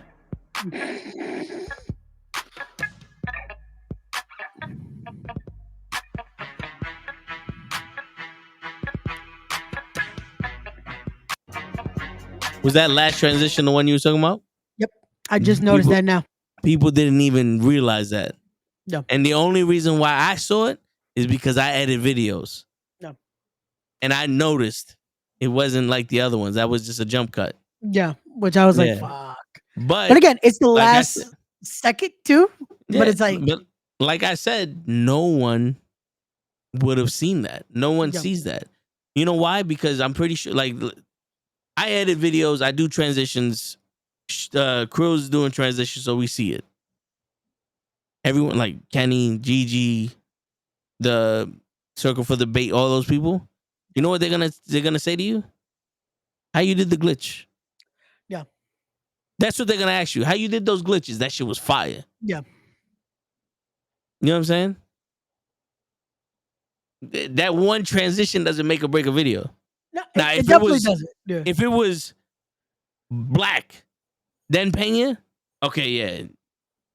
Yeah. There's a fuck up there. You know what I'm saying? That's noticeable. No, yeah, That that's little definitely minute thing? noticeable. Yeah, that little, no one noticed. Yeah. No one noticed. You good on that? Got you. No, yeah, that was the thing. But see, again, to me, that's like, fuck. It to me, it feels like, damn, like it was clean, and then we get there, and it's like, fuck. Yeah. And yo, the biggest thing about editing videos is not looking at the analytics, because sometimes TikTok will be like, yo, you want to look at the analytics for this video? And I'm looking, I'm like, yo, I reached all these people, and it says average view time 7 seconds. I said, bullshit. Yo, that kills Bullshit. me. That kills me because I'm like, wait a second. So are they just clicking and unclicking? Yeah, because I'm like, Like oh, with wait. YouTube, it does that sometimes, and it's like, Yeah. the average retention would be maybe a minute. I'm like, Yeah, what the fuck is yeah. happening? 7 seconds is halfway, is like number one. Yada, yada, yada. So if you didn't get hooked with, 5 to 8 with toe tags, and then the video, number one, and you switch, it's like, Why'd you what? click on the video? It's yeah, like, like, wait, what? You stood all the way until number one? you didn't want to hear the tips. You just wanted to hear Yeah. who said 5 You tips? just wanted the intro? Like, oh, that shit is. But again, to us, it's mental. It's just like, what the fuck? To Yeah. everyone else, they're like, you're good. Like, Yeah. like we spoke about last week with fucking, if someone is asking you instantly, so what are your numbers? And this and that, and this and that. Normal person does not care. They're not looking at you like, oh, so how many numbers you get this. Usually anyone that isn't into this, the only question they ask is, oh, do you get paid through that? Yeah. And then you have that conversation like, no, this is how it works, this and that. And then Nah, it's cool. they- Then you have a normal conversation. Nowadays, a lot of people are very big into these things, and they're like, oh, so how are your analytics? And how is this? How many accounts do you reach? What's your follower count? All this, it's like, Yeah, and I don't answer those questions. But It's my like, oh, thing it's is good, it's like, good. People love it. There's 50,000. my thing is this. It's like, unless I know you and like we're having this discussion because you're also a content creator. I don't want to talk to you about Yeah. this. Yeah. Like if it's you and me, yeah, we'll have this breakdown. If it's in the chat, we'll talk about this because like, Yeah. yo, this is what where we're getting. This works. This doesn't work. Maybe we should work on this. See what goes. That type of thing. But if it's a girl that I'm trying to like get to know, and she's talking about this, I'm like, why are we having this conversation right now? Like this doesn't have to do with anything about what we like. Yeah. Why do you No. care? Shit. Which that leads me to my next subject. But so me, I'm you know me. I'm a guy of observation, Yeah. and I noticed through my own years of growth, I've noticed stages. You know how you have people in their like 50s and 60s like, yo, I'm 20 something, like, oh, you're still a baby, and people look at you like, I saw Leroy look at me when I said that to him yesterday. He's like, nigga, I ain't no baby. He's like, no, but you don't realize it until you get to the level that we're on. When you're in your 20s, starting out early 30s, you do the whole, I'm an adult now, I have responsibilities, right? When you hit like 35 and beyond, you're at the point where this shit fucking sucks. And right now, like, there's no more respect your elders. I've reached the stage where we're all the same age now. Yeah. You know what I'm saying? Because now I have to be this person to get what I need as an adult. There's no more holding hands. There's no more nothing. No, I've that's already what it is. spent. There's no one to fall back on now. Yeah. Now it's I, on you. Like but now I, it's not yeah. a get out of It's, jail free card. Like yeah. because again, It's, like I make the joke. My generation, we still have that. Like, hey, just yeah. in case we But, have so and so to fall back. We have this. Once you're at a yeah. certain point, it's on you, pa. Yeah, Like, but that we have that because right now we're at this stage where we either start having kids, we start having a hard discussion on what we're gonna do with our future. Bills is real. You know, there's a lot of shit that's like our body's starting to tell us shit, and now we reached the I'm too old for this shit. You know what I'm saying? So when you're 20s, 30s, you still do the whole blah blah blah. You make up lies to not go somewhere, or you talk to certain people different, or you don't know how to say no to people and all that. When you reach that, I'm too old for this shit. Like, yo, we gonna go to the club. Nah, nigga, I'm good. I'll see y'all niggas later. Or yo, we gonna do this. I'm good. I'm alright. Or I'm broke. Or you be like, I've noticed that in me because I'm not a rude person, but I've noticed when you respond that way, it's not rude. It's assertiveness because it's one of those. If you don't think I'm a grown ass man right now, you're gonna find out. it's a realness. It's fucking at this point. It's also coming out of again that respect. Like we say, respect your elders. This and that. It's like, well, now you're gonna respect me because I'm not a I'm kid. I'm a I'm the fucking fucking grown ass elder. adult. Yeah, no, and legit, like people forget, like yo, and again, this comes with that discourse of those of my generation or the one after my generation now, the Yeah, younger one, because it's usually them. I'm gonna blame them because fuck them. yeah. Um, They that ain't do forget, shit. yeah, fuck those kids. 'Cause they're disrespectful motherfuckers. Word. But they forget, like, yo, this was something we're instilled in. Have that respect, have that fucking education of, hey, there are people again are doing this, have shit to fucking that they're going through. Yeah, Have that respect, have that cordial yeah, respect. And more you see it though. We've had this conversation. We've seen how yeah, fucking yeah. that loss Just of fucking common sense is no yeah, longer there. because yo, listen, you're 25, you're 28, 30, somewhere around there, and a 50, 40, 45, 50 year old. What's up, Joseph? 55, 45, 40, Yo, 45, 50 year old man says something to you, yeah, disrespectful, and you turn like this old nigga, like you lucky you old. You know what I'm saying? yeah, Because you still got that young soul on you. A nigga around my age and older, 40, 45, 50 year old man says something disrespectful. Who the fuck you talking to like that? Because now we ain't that far off. You know what I'm saying? Like You ain't in that. I'm not a young kid. You know what I'm saying? I am not a baby, nigga. You can come see me. you know what I'm saying? If we reach I don't want to say the final level, but we reached that level of, nah, you ain't son of me. I'm no longer insecure about if I'm being disrespectful to an adult. I am the adult here. Yeah. No, and Joe that's the thing. Panther You have Variety Show. now, What's going on, guys? Yo, appreciate you. yo, you've gotten to that Said, point now. only when the Jets lose. Word. You've gotten to that point that it's like, yo, no, now we're there. Now it's like, Yeah. it's killed or be killed. Like, yo, Yeah. what we doing? Yeah, because the people get this phrase wrong a lot. You have to give respect to earn it. But when you've reached that certain age, you have to earn your respect. You know what I'm saying? It's it's yeah, I'm fucking it up because in my head it's not coming where I want it. But when you're young, you have to show that respect to the elders. Yeah. And then they respect you. When you reach that certain point where it's like, now I need my respect because I've done so much in my life. I'm at the point where, nigga, you have no idea how much pain I'm in because yesterday I jumped and now my knee's on fire. Or, like I'm operating on 2 hours of sleep because I need to feed my motherfucking family. Or, I'm at a job where I'm trying to advance or whatever the fuck case may be, and like I'm trying to make my life better for myself. Like I've lived so long doing this, and this, and I'm trying to make life better for myself. I ain't got time for your shit. So now instead of for me giving you respect to earn, now it's like, nah, I'm earning my shit. You have to earn my respect now. It don't come easy no more. Because who the fuck are you? Yeah. You know what I'm saying?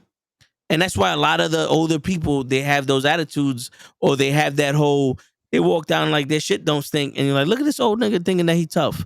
Nah, he been through the fire. He ain't here for nobody's bullshit. He's not insecure about who he is. He's not here for nobody's bullshit. And if somebody want to fuck around, we can fuck around. Facts. But then you get those dumb people that think they've been through it and they get found out.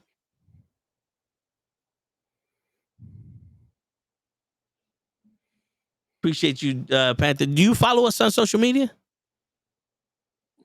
The links are in the description down below on YouTube. Yeah. So hit us up. Yo, Instagram has fucked up his head that he can't say the word description no more because we say No, that because can't get monetized no more. Yeah, right. Because I don't know if it's which one we're on. Yeah, I could say the description of YouTube and you're on Twitch. It's like, fuck, I don't know what it's called on Twitch. It's somewhere there. Yeah. Just wherever you're on, just keep going under and you'll see our links. Yeah. Follow us there. We're all on the social medias, on the Facebooks, the Twitters, the X's, the Instagrams, The X's, the O's, all that. all that stuff. Yeah. Just follow us there. And yeah, we'll see what we can make happen. But Word. yeah, it's yeah. Yeah, man. I mean, you're gonna figure it out because it just comes naturally.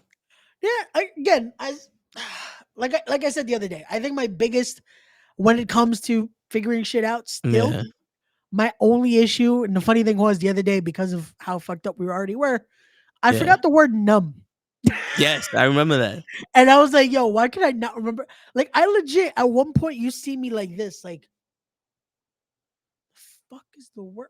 Like, I legit had to fucking Google, like, because I could remember, and now I can't remember the word I remembered.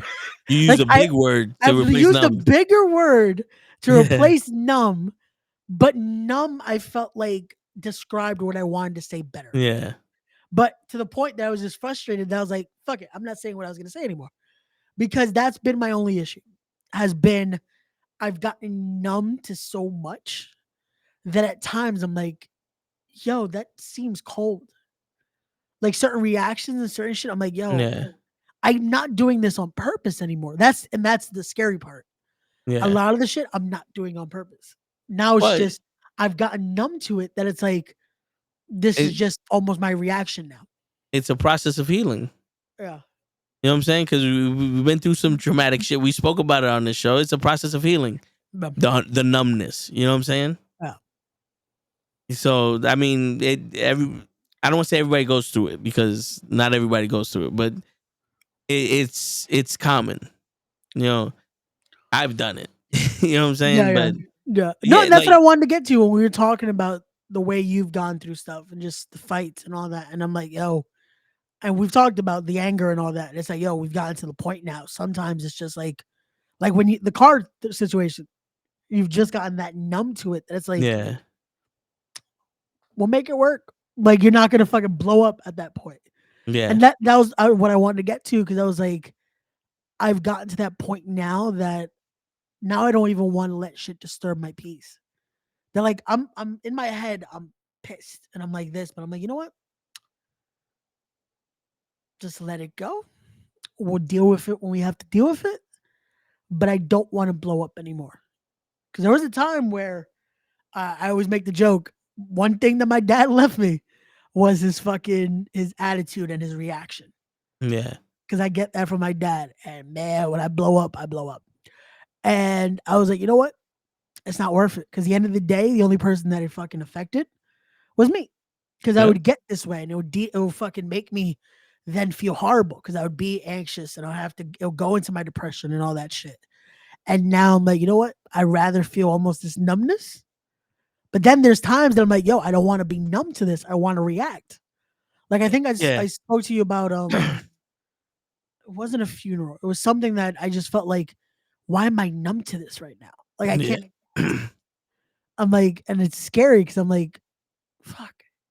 Like I've gotten to that point where now almost the defense mechanism is just always there. Yeah. And I'm like, I don't always want it to be there, if that makes sense. No, I hear you, but this is where Jordan Peterson talks in like every man needs to have a monster inside him. Yeah. You just have to tame the monster. The problem is when we go through dramatic stages like that, our monster gets fucking anesthesia. Yeah. And then now the trick when the anesthesia wears off and the monster starts waking up is to control it. Because you can ask Cap. I have unnecessarily broken things for the littlest shit. My mother, the last thing she bought me was that chain that I always wear. I got it because I graduated high school on time. Gotcha. One time I lost it. Okay. Dude, you'd have thought a fucking hurricane went through my room. Like it got to the point where my brother had to come in my room and go, yo, I'll look for it. And then he found it. You know what I'm saying? Like sometimes when I get mad, people have to wear kid gloves around me.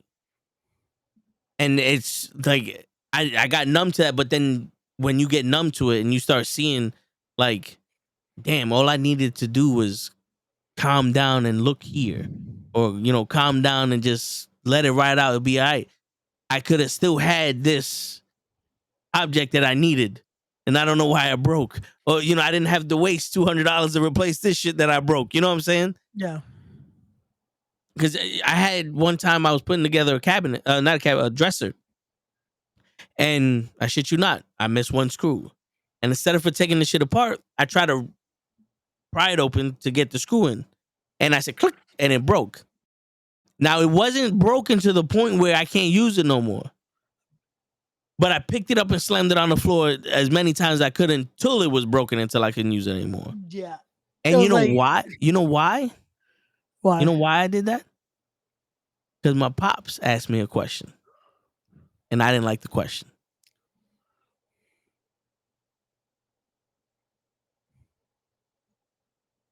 I was like, yo, this shit's broken. He goes, nah, it's still good. Like, why would you, like, blah, blah, blah. And I said, no, you don't understand. Boosh, it's fucking broken. Wait, let me show you again. Boosh, it's fucking broken. I told you it's fucking broke. And it was perfectly fucking fine until I did that. $180 down the fucking drain. Spent $180 to break a fucking cabinet. And you start saying shit like that to yourself. You start realizing, like, it's kind of stupid. Yeah. There's no other word for it. It's stupid. Yeah. No, and that's what I'm saying. Like that, moments like that, I laugh at it now because I've laughed at myself seeing what I've done. Yeah. Or seeing what I've heard, what I've said, and I'm like, Yeah, it's a fucked up thing to say. Yeah. But again, we get to that point now that we're like, can't always do that. Can't be there like that. Because again, it's not good for us. Because we're doing that, we're going through that. Not good for our fucking lifestyle. Because that's the Yeah. shit that fucking ends up killing people. No, for That real. anger, as much as it's good to release shit, it's good to release emotion. Yeah. It's never good to bottle shit up. But there's a way to deal with that. Only issue is sometimes it's not as easy to find a nicer or a more appropriate, I guess is the Yeah. word, a more appropriate way to deal with that, to deal with But that emotion and to deal yeah. with that situation where it's not always having to be anger. Because that's I think that's something you said last week that I was like, I kind of wanted to think about for a bit, was about us only having that emotion of anger. And I don't think it is that that's the only one we have. I think it's the easiest for us to put forward. If that makes sense. No, yeah. Because I was a lot before I was, interrupted. What I was trying to elaborate was we feel sadness, Yeah. but because we're not allowed to be sad, we transfer that into anger. You know what I'm Okay. saying? Yeah. We feel heartbreak, but because we're not allowed to be a bitch, we transfer that to anger. Yeah. And then we become very cathartic where we take it out on a punching bag, on the gym, on this and that. And most of the emotion that we have that feeds us through that is anger, and that feeds our testosterone and shit like that. We go through a lot of emotions. We can't express those emotions because we've never been shown how to, because we transferred it into anger. You know what I'm saying? Yeah. Also, I think it's even when we know how to, Yeah. we then are afraid to. Fear becomes a thing because then Yeah. when we show it, we're afraid of how people are going to react or Yeah. how people are going to then treat us for Yeah. reacting a certain way. And I think, unfortunately, this is where that comes into play here is certain instances have fucked up us wanting to react a certain way Yeah. because you react like that in front of certain people and then those use it against you. And then it's like, oh, cool. So now I know I can never do this because I don't want to feel vulnerable again. Yeah. Because now that I'm vulnerable with you, you treat me like this, or like Toe said, Yeah. like a bitch, or just in any way. They manipulate the system. And it's like, it's horrible because that is what a lot of people go through. Yeah. Like I was watching the Monique interview because that's been the big thing now with Clem Shay Shay and all that. Yo, Shannon Sharp is getting good fucking interviews. And this is another one where it's like, yo, the amount we just need one. We just need a Cat Williams or a Monique type guest. That's all we need. No, bro, we not for nothing. I feel like all the guests we had, we got them to open up personally in one way or another. But like Janai Kai would have been that one that tore down the curtain so much. But like I said, bro, we just need that audience because Because the shit she was saying, it's like this Yeah. was that type of reaction. And then we've had Yeah. people like that. Like Darius was another one. yeah, But if we had the people that see it, that it's like, oh, he's saying some things that yeah, people don't say a lot because they're afraid Mhm. to. But Yeah. where I was getting with it, Yeah. was because she said something there. It was I think Shannon asked her something Shaq said, apparently, about not being able to want to confide in your partner like that. Because they'll use it against you. And I'm like, that's scary. Because every conversation we had about partners and this and that idea of trust has always been big between us, right? That we've always Yeah. talked about. So imagine not having the trust to be able to be vulnerable with that person. That's scary. Because this is the person you want to spend the rest of your life with. If I can't trust you to be vulnerable, I can't be with you. That's my thinking. I'm like, We're talking about dealing with emotions, Brazy. like But yo, so that is something that I want to touch upon because when I found out Carl Weathers died, yeah. I'm on one of the floors doing my rounds, and I'm in a group discussion, and I was like, "Damn, son, Carl Weathers dies." And my boy was like, "Who?" I said, "Creed from Apollo Creed from Rocky," and I showed him the pictures. Like, damn, and I'm sitting there quiet, and I shit you not, a tear rolled down my eye. Only certain people get that. Kobe got that. Eddie got that. Apparently, Carl Weathers got that. But I'm saying, and there's women there. And not one person said anything to me. I don't even think they noticed. But I was feeling it. And I was quiet. And then I realized the emotion or showing your emotions isn't as powerful or isn't as weakening as people think, because it all depends on how you show it. Yeah. Now, and I've said this before, you can be heartbroken, and the way that we show our heartbreak is silence. People feel that tension from us, like, yo, you good? And he's like, nah, I'm good. But we know you're not good. And that's an emotion there. That's showing an emotion. You think we're hiding it. We're masking our emotions of sadness, but sadness shuts us down. And no one judges you for that. Now, if you're in a heartbreak and you're sitting there crying your eyes out, weeping, boogers coming out, you have no control of your emotions. That's why people start taking advantage of you. That's why people start treating you like a different way. Not because you've shown your emotions, because you have no control over it. No. And I think that's where the misunderstanding with that comes in, though. Because I think that's what they're confusing is the way you're showing it to just the idea of showing it Yeah. in general. Because that's my thing. It's like, yo, if you can't do that with that person out of all people, there's an issue. There's a big issue there. And You like, have to keep it into people. Yo, all right, I'm gonna pull you back through the curtain of my emotional journey with my mother passing. Now, everybody knows most of the stories, but there was a time, it was almost immediately after my mother passed, where I was looking for a female to fill that role. I was yearning for a female to fill that role of someone caring for me, because I grew up thinking no one gave a shit about me. And I'm going to be 100% real with you. And the only people that actually made me feel that way, that they gave a shit, was my family. And my mother was the biggest, influence in that. So she's gone. I don't want to burden my pops and my brother because they're going through the same shit. So like my uncle, he was a second father to me, but he's showing me that, you know what I'm saying? So I started anybody and everybody I could, every woman I could talk to. And, it was one of those things where I'm showing my emotions to people. I'm, being vulnerable. And some of them wanted to be there and didn't know how.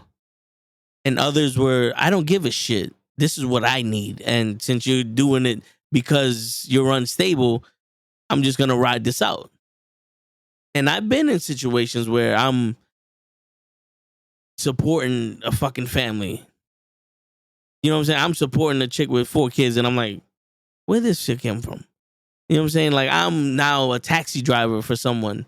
Yeah. You know what I'm saying? Like I'm in a situation where I thought I was going on a date, and I'm just like, no, I'm the chauffeur. You know what I'm saying? And this wasn't because I showed them my emotions. This was because I was so desperate to find somebody to fill a gap that I decided that I wasn't important enough to not, to be like, nah, I'm not dealing with this shit. You know what I'm saying? None of them ever said anything about the way I handle my emotions. None of them ever treated me like if I was a bitch. They took advantage of my kindness and my willingness to, I'll do this if you give me attention or if you show me that you care. I used to say I only wanted 1%.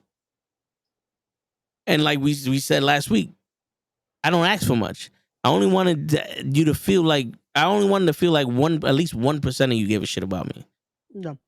And when Lay was like, yo, but you're worth more than that. And I was like, I never felt that way. That was the facts.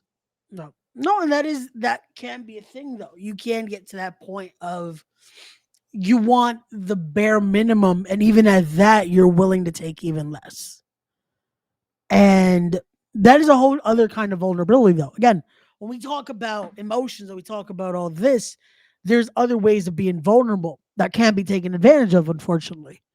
And the thing is, at times, because I also want to clarify that, Yeah. it's not that they're doing it maliciously. It's almost like, well, if you're going to be this way, then I'm going to take advantage of it, you know? Yeah. Like at times, and again, it goes both ways. Sometimes we allow it, sometimes it's happenstance. Just so people understand that too, because it's not one of those like every woman wants to take advantage of it. Like, oh, fuck it, he's gonna be this way. I'm gonna take advantage. No, it's like, But so if like you make it easy for them, they're gonna enjoy the ride, and that's vice versa. yeah, no, and that's what I'm saying though. It doesn't also No, it yeah, doesn't always, however, come maliciously. yeah. It's coming from, well, if this is how it's gonna be, then I guess let it be like that, you know? Yeah, it's like if a chick instantly started cooking for you, cleaning for you, you over her house, you're fucking all this other shit, Yeah, you're and you're not like, gonna yo, say we no. just started talking for 2 weeks, and now all of a sudden she's taking care of. Like, hey, we're not official, but she wants to do. I'll let her do it. This Yeah, feels good. yeah. You know No, what I'm that's saying? you get comfortable. It's Yeah, comfortability. It's easy to fucking want to be comfortable instead of this feels a little odd, but fuck it, you know? yeah, yeah. And it's that though. But back to again to that point of it, the emotions and all that. We gonna get to Leon and Brazy after this guy. Yeah, you have to find that if you that trust needs to be there, and that's a big part of it, especially with that. Like again, you can have your boys, you can have your girls, depending on again who you are.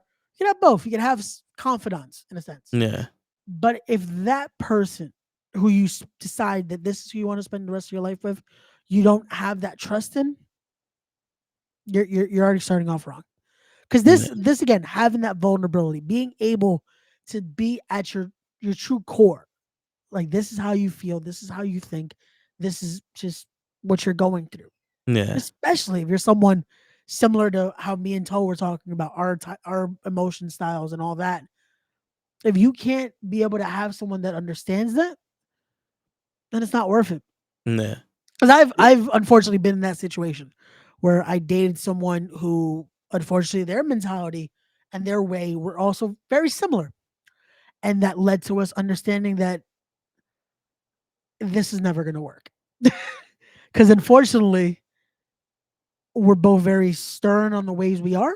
yeah, It's just not gonna click. Like we completely understand each other. It was just never gonna work. And that was something I also wanted to say last week, but again, kind of got lost in the shuffle of yeah, it. yeah, That yeah, it's like sometimes that is the hardest part of it as well, is knowing that fuck, everything can click, everything can be there. You can love that person. and then not for It's you. still not, yeah. Yeah, And that's when it's hard. Because the other stuff, when I was like, yeah, that's hard, but it can be, you can move on. When it's someone that you're like, fuck, there's nothing wrong. But we both know it's not gonna work. That's when that shit is hard. Cause you're like, fuck, everything is yeah, there. But yeah. yeah, Shit, man. But so I'm gonna talk about Leon's point first. He goes, to be honest, I don't believe I should open up to a woman. You know uh, why people,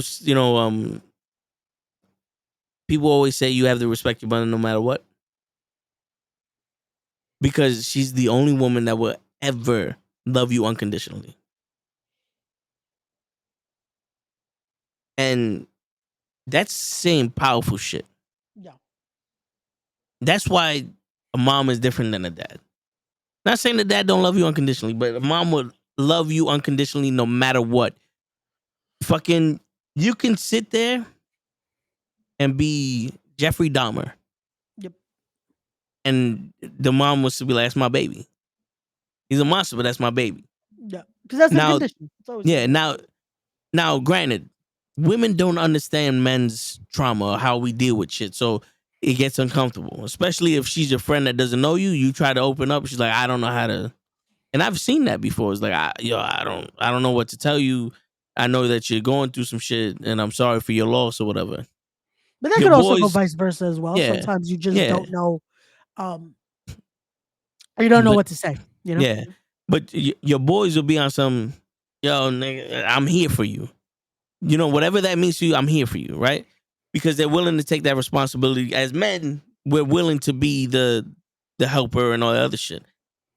But when it comes to women, you can open up to them if they know who you are. I have a friend that I've spoken to her a lot during that time, and she's heard all the stories. She's been there, and she never judged me. She understand. Like if I hit her up right now and be like, "Yo, my cat's going through this shit again. I'm like fucked up from it," and blah blah blah. She'll be there to listen. And not all women, but she knows me. So she knows that, like, yo, this is the type of nigga that, like, he is. Like, I know that this dude really gives a shit about the things he gives a shit about. And I know it's probably hard for this nigga. So it's like, yo, blah, blah, blah, this is gonna be okay, this, that, and the third. This, you know what I'm saying? Like, when you know your friends and you know they're not acting right, it's like, yo, bro, you good? Nah, this is like, damn, son, that sucks. I may not know what to tell you, but I know that this ain't you. And we gotta help you get back to who you are. Yeah. When they say you can't open up to your woman, it's because you don't know your woman. Your woman don't know you. No. Because this is where, like I keep saying, a person that I choose to have, like, to be married and start a family, you better be able to fucking hear my problems. Yeah. My I thing is this. I do you think, does it actually have to do with their sex thing? Or does it have to do with, again, not knowing how to just open up in general at times For a man, for a man? Yeah. Or just vice versa. Because I feel like this is a thing both ways at because times. you know what it is? It's this statement here. I don't believe I should open. We don't think opening up is okay. We think there's a stipulation to us opening up. Yeah. He just said, I don't believe I should open up to a woman. Yeah. So now there goes your drawback. I have some shit to say. I have something I want to get off my chest. Well, there's a woman here. I can't do it. Then what's next? I can't do it to a stranger. I can't do it to my father because he thinks I'm a bitch. I can't do it to my friends because they're gonna think I'm a bitch. No, and that's why Then I who you say, open like, up to? that's what I'm asking. Yeah. Is it necessarily the woman that's the issue? Or is it just not knowing how to open up? Because that's where I feel like I think this statement resonated I from, think but we're gonna it's the blame that. yeah. It's the unwritten rules of it. Yeah. I feel Because like that's where it started with that. because like I said last week, when you start having these difficult conversations, you start realizing that you're the strongest one in the room. When you start doing difficult shit and you start opening up, and because it's very difficult for people to open up, when you start doing that shit on a regular basis and you have those conversations, you become strong. You don't Yeah. become weak. You become strong. You become, it's okay, confident enough to say, like, yo, listen, this is the thing. Somebody can learn from it. This is, I think it's doing that because you're going out of the focal range. Might be. Which I don't I don't know. Like, you don't know what it is. But I notice every time I think when you do this, Yeah. when you lean back a little bit or you move to, I don't know, it goes out of focus. But, It's killing but me because every time yeah, I see that, I'm like, what the fuck is going on? yeah, But and so that's, I think most, like, a big part of it is the rules of we're not supposed to do it to them. We're not supposed to do it to them. Yo, I love Shaq, but I can't allow Shaq to show me how to deal with my emotions. no. Shaq don't know me. And that, okay, so that's perfect that you just said that. Because is that also a reason why this has become a thing? Is it a personal basis, or is it because this is what people say, this is now how all of us are supposed to feel? Yeah, it's because what people say. Because to me, again, like I said, to me, opening up in general has always been an issue. Because unfortunately, like I said, that numbness started because that's how I was taught. Yeah, Or not. The funny thing is, I was never taught this. It's just what I you saw. observed. Yeah, Yeah, I saw this because my dad was like that. My dad was very he got to that point of having to be that way because he was the head of the household. But the thing was, what I also saw was when there was a point where my dad finally broke down, and he had no issue doing it in front of my mom, in front of my grandmother, no matter who it was, if it's a woman, if it's a man, whoever it was. Yeah. But the problem was for me, that part never became as clear of when it's okay to do that. And again, there's times now where I'm finally a little more willing to open up, but there's times where again that numbness just takes over. Yeah. And to me, when I see this, I'm like, I don't have an issue because I've done it. I've had female friends, I've had partners where I'm like, I'm willing to open up to, and I have my friends, my boys, my this and that. That's like, yo, if we get to that conversation, we'll get to it. And it's just being able to again finding yourself and being willing to, what do I want to talk about? What is it that I feel like I need to share? Because that's also the thing, is having that in yourself to be like, I can be honest about myself. Because it starts with you. It starts with the person. It Yeah. doesn't matter who it is.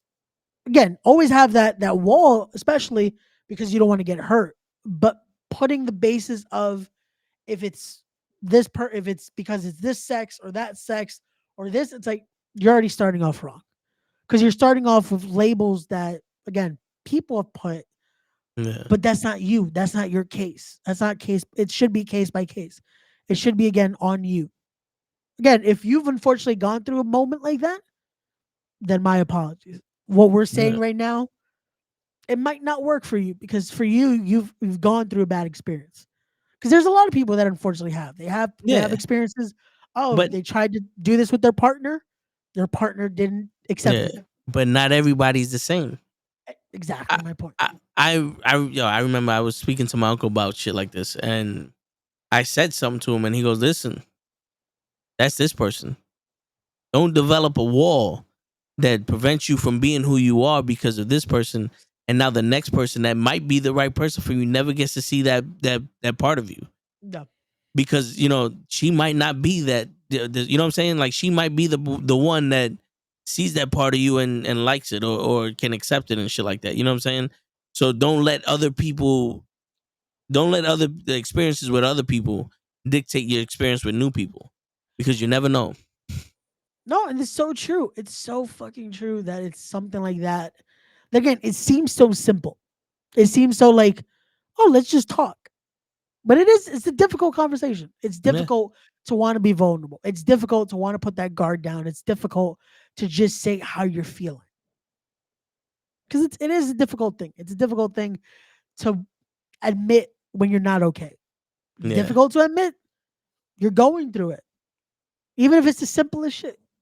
It could be over the simplest stuff, but sometimes that's all it takes. yeah, It takes for and, that last fucking, yeah, and yo, work is stressing me out or this yeah, or that.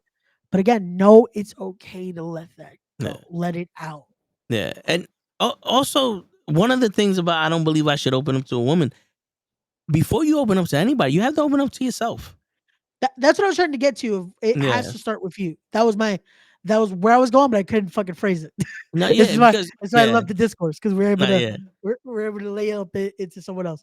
But because it should be with you. It should yeah, be you. because I remember when I started making the turn, and I was like, yo, I don't like the life I'm having right now. I don't like the situations I'm in. I don't like this. I don't want to say I need help, but it's one of those like, all right, I need to get this shit. I need to make shit clear. Yeah.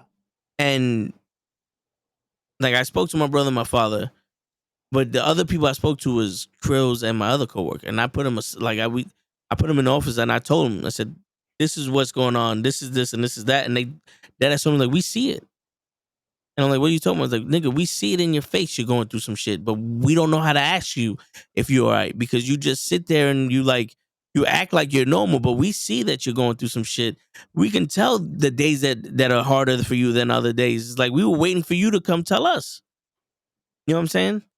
And then we had that moment and we got closer and it was one of those like, okay, now I know it's like these niggas are people I could be safe around or like they genuinely give a shit about how I'm feeling. Like they know that what I'm going through is tough, and they're waiting to help me through this. You know what I'm saying? It's just sometimes you have to know how to express and how to ask either for help or how to just be like, yo, listen, this is what I'm going through, and this is what I'm dealing with. And my bad if I'm not the same person I was before this happened. You know? And that right there, that last bit, being able to apologize for that, because again, sometimes this comes with that. You have to almost have that apology there. Like, hey, Yeah. this is my this. I think that's why we're also worried about that, because we believe we're a burden to it by doing that. By wanting to open up, we think, oh, we're burdening someone with this information. Yeah. Like, I have to be vulnerable. My apologies that I'm doing this to you. And that is an experience I had, which I usually don't like to talk about it, but hey, we'll share it here. Um, that I was at that point of when I was dealing with a very bad fucking spell of my depression and all that, to a point where I didn't want to go out a lot. Like, I was at a point where I was like, no, I'd rather stay home. Like, it would Yeah. be to the day of, like, we would have something, like, I was fucking all week looking forward to it. And day of, it would just hit me like, you know what? I can't do it. Hey, I would hit him up like, hey, I can't come. Sorry, blah, blah, blah. And it would be like, oh, but why? Like, we're doing this. And till finally I said something. I would say, hey, I'm going through this. I'd rather not be a burden, because I'm not going to be myself. I know how I get when I'm in those moments. What Um, up, Chungus? Yo, what's going on, Chunkus? And um, when I said that, and unfortunately, because it happened a few times, and they're like, oh, but someone told me, oh, but you should still be able to do this and that. It's like, it doesn't work like that. Yeah. Fortunately, how I was dealing with it at the time, I felt like I needed to be alone, because that, to me, I would get through it better, because I didn't want to put a burden on someone of you having to deal with me at this point or deal with me this way, etc. To a point, the conversation got to, oh, but you changed because of how you're reacting. And I'm like, how? This is me dealing with, unfortunately, with what I'm going through. I explained what I'm going through, and this is how you tell me huh? Like, the whole situation was just very weird to me, you know? Yeah. Where, Nah, yeah. like, and this is, in that situation again, I could have taken that and be like, you know what? Sometimes it's better to fake it. But to me, it's like, no, when people genuinely care, they'll understand. Unfortunately, at Yeah. times, you're gonna go through shit. And you'll have situations where friends will notice that. Because that was the thing that I always noticed. That person never noticed when I'm going through it. Yeah. But I've said, this is how I get, this is this. And they just never, I guess, never cared to notice it. Because it would happen and it's just like, oh, but let's hang out. It's like, you could see I'm going through this. So I'm quiet. Like, you've gotten to know me now, I'm not quiet. Unless I'm Nah. trying to be PC. Yeah. Yeah. But Word. it's a different kind of quiet. Like, Yeah. when I'm at that point that I'm just not talkative, unfortunately, at times, it's because I'm going through something.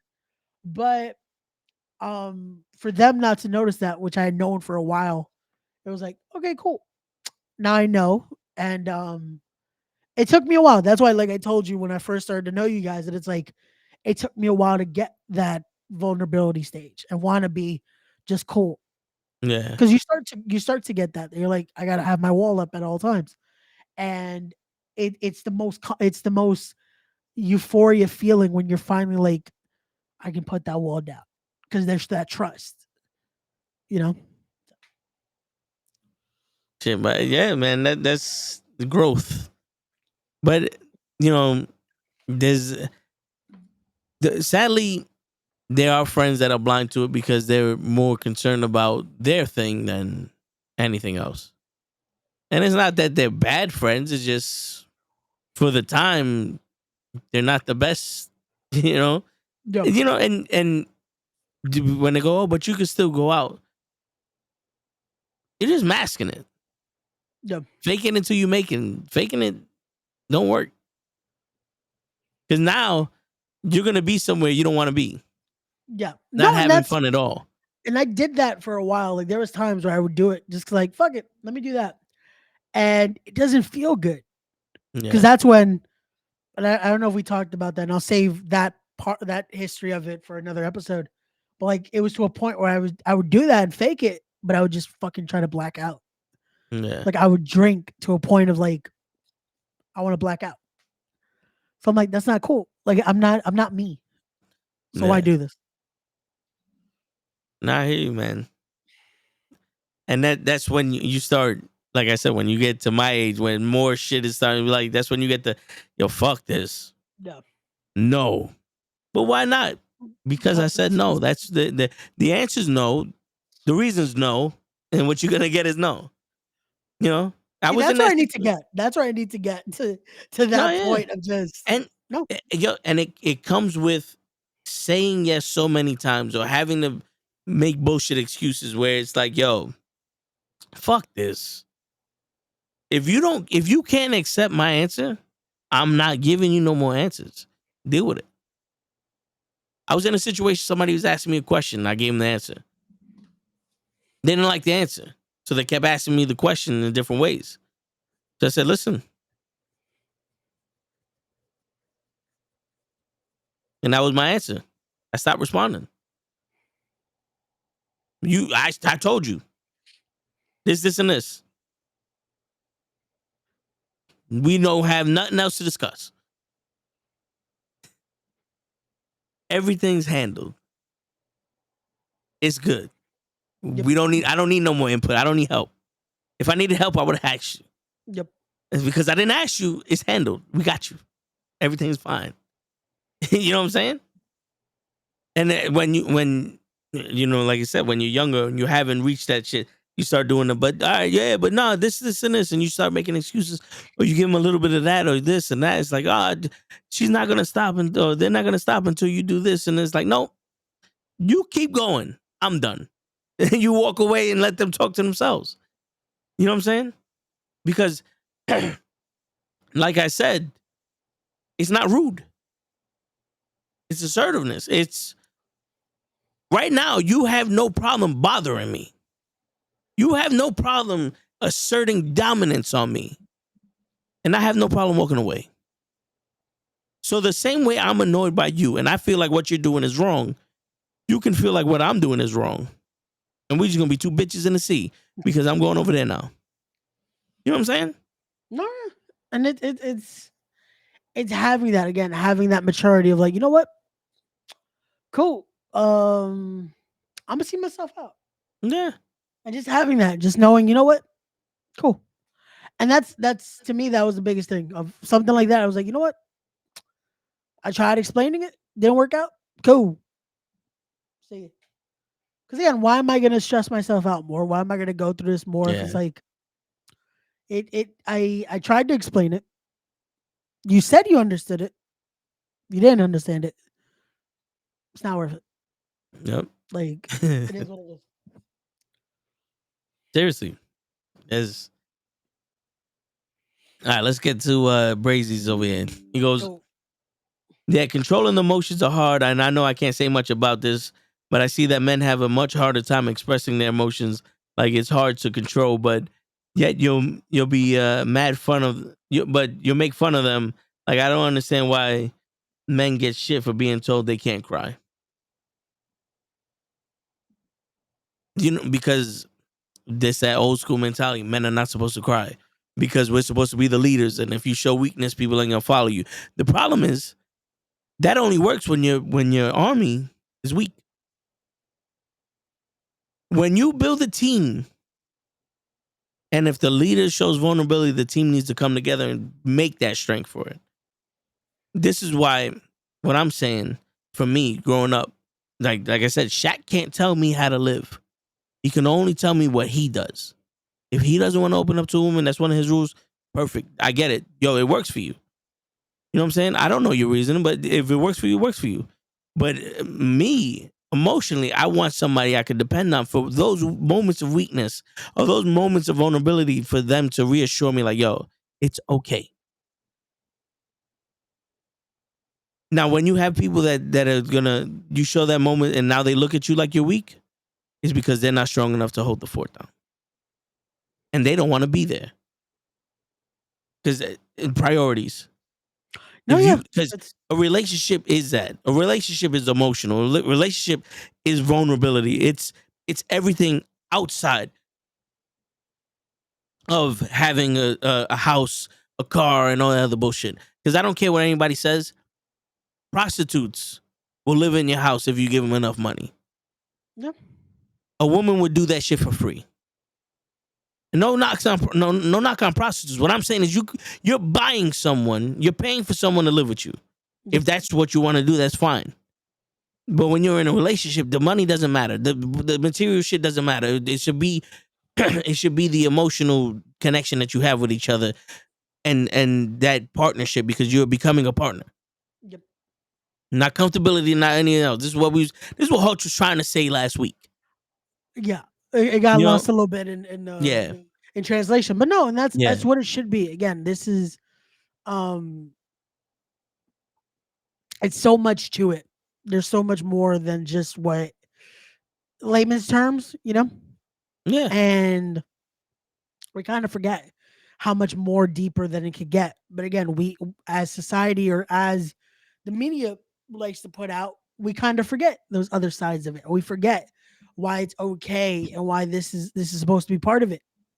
Especially when it comes to relationships, when it comes to all this, when it comes to and I also again that word relationships want to remind people that goes with any relationship. And that goes with again when I say that because friendships fall in that line too of having that Yeah. trust, having that. Because again, anyone that you have around you, having your circle, if a lot of these things aren't there, maybe you should reevaluate. Yeah. Because that's where a lot of this stress comes from too. Because you start to think, oh, I can't trust this person, so maybe I can't trust this person, or I can't trust. It's like when that is gone, it ruins your mentality on everybody. Yeah. Because you start to believe like, oh, I had this person close to me, they feel this way. Maybe everyone's like that. It's like, no. Sometimes there might be that one hole in the ship. Patch that. The ship still moves. Yeah. Like sometimes that's what it is. That's how it could go. But Word. having maturity and respect for your surroundings can be tough when you want to lose it and zap. It it Oh, is, but again, what is causing that moment of like wanting to, like you have to again, like we said, both of us are very much like that. That a lot of things cause us to want to be there and have that, but you have to again see is it worth it? What the reaction to? What is this going to? What is making me lose that piece? Is it worth getting to that point? yeah. Again, But that yeah, comes with that. That comes with that maturity of seeing is this worth it anymore? Because now I have X, Y, and Z. Like word. And there's yeah, reasons now to not want to do that. yeah, and if the truth is gonna hurt somebody, then hurt them because it's killing you. Yeah. No, and that's Because because think about it, the wound, the truth is gonna hurt somebody for the moment. You holding it in is gonna hurt you for a lifetime. no. And I was gonna say that I feel like is one of the hardest things to realize is that sometimes because the saying is the truth hurts, right? But realizing sometimes you almost have to do it. Yeah, Like you have to be the one that's like, well, gotta rip the band-aid sometime and just do it. yeah. Like if I was like, yo, Ray, truthfully, you should have brought me that fucking pork chop. I'm mad at you. You didn't even bring me a pork chop. You see how deeply Ray's hurt? But I hold that down for a week. He was really missing that pork chop, man. Yo, With it's all been a that while. with all that steaks and that band-aid, I had all he room was for one thinking pork about chop. was that No. portion. Mm-hmm. He was eating that steak, but in reality, he wanted that pork chop. Yeah. Word. But no, it's that though. It's Yeah. having that moment of just like as much as this might hurt, you need to also have that clarity for yourself. And again, Yeah. we're not saying to do this as well maliciously. But again, if it's Comes with disturbing, If it's disturbing your peace, then you got to do it. It comes with life.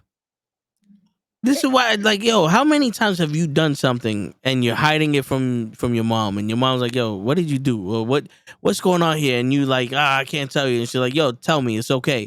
I broke your vase.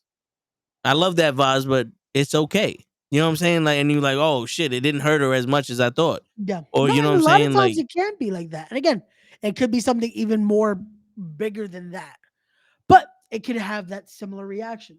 Because again, having that honesty, having that truth, sometimes all that's needed again is that conversation and just having that understanding. yeah, And what I was referencing to was saying that you can have a prostitute in your house with the right money.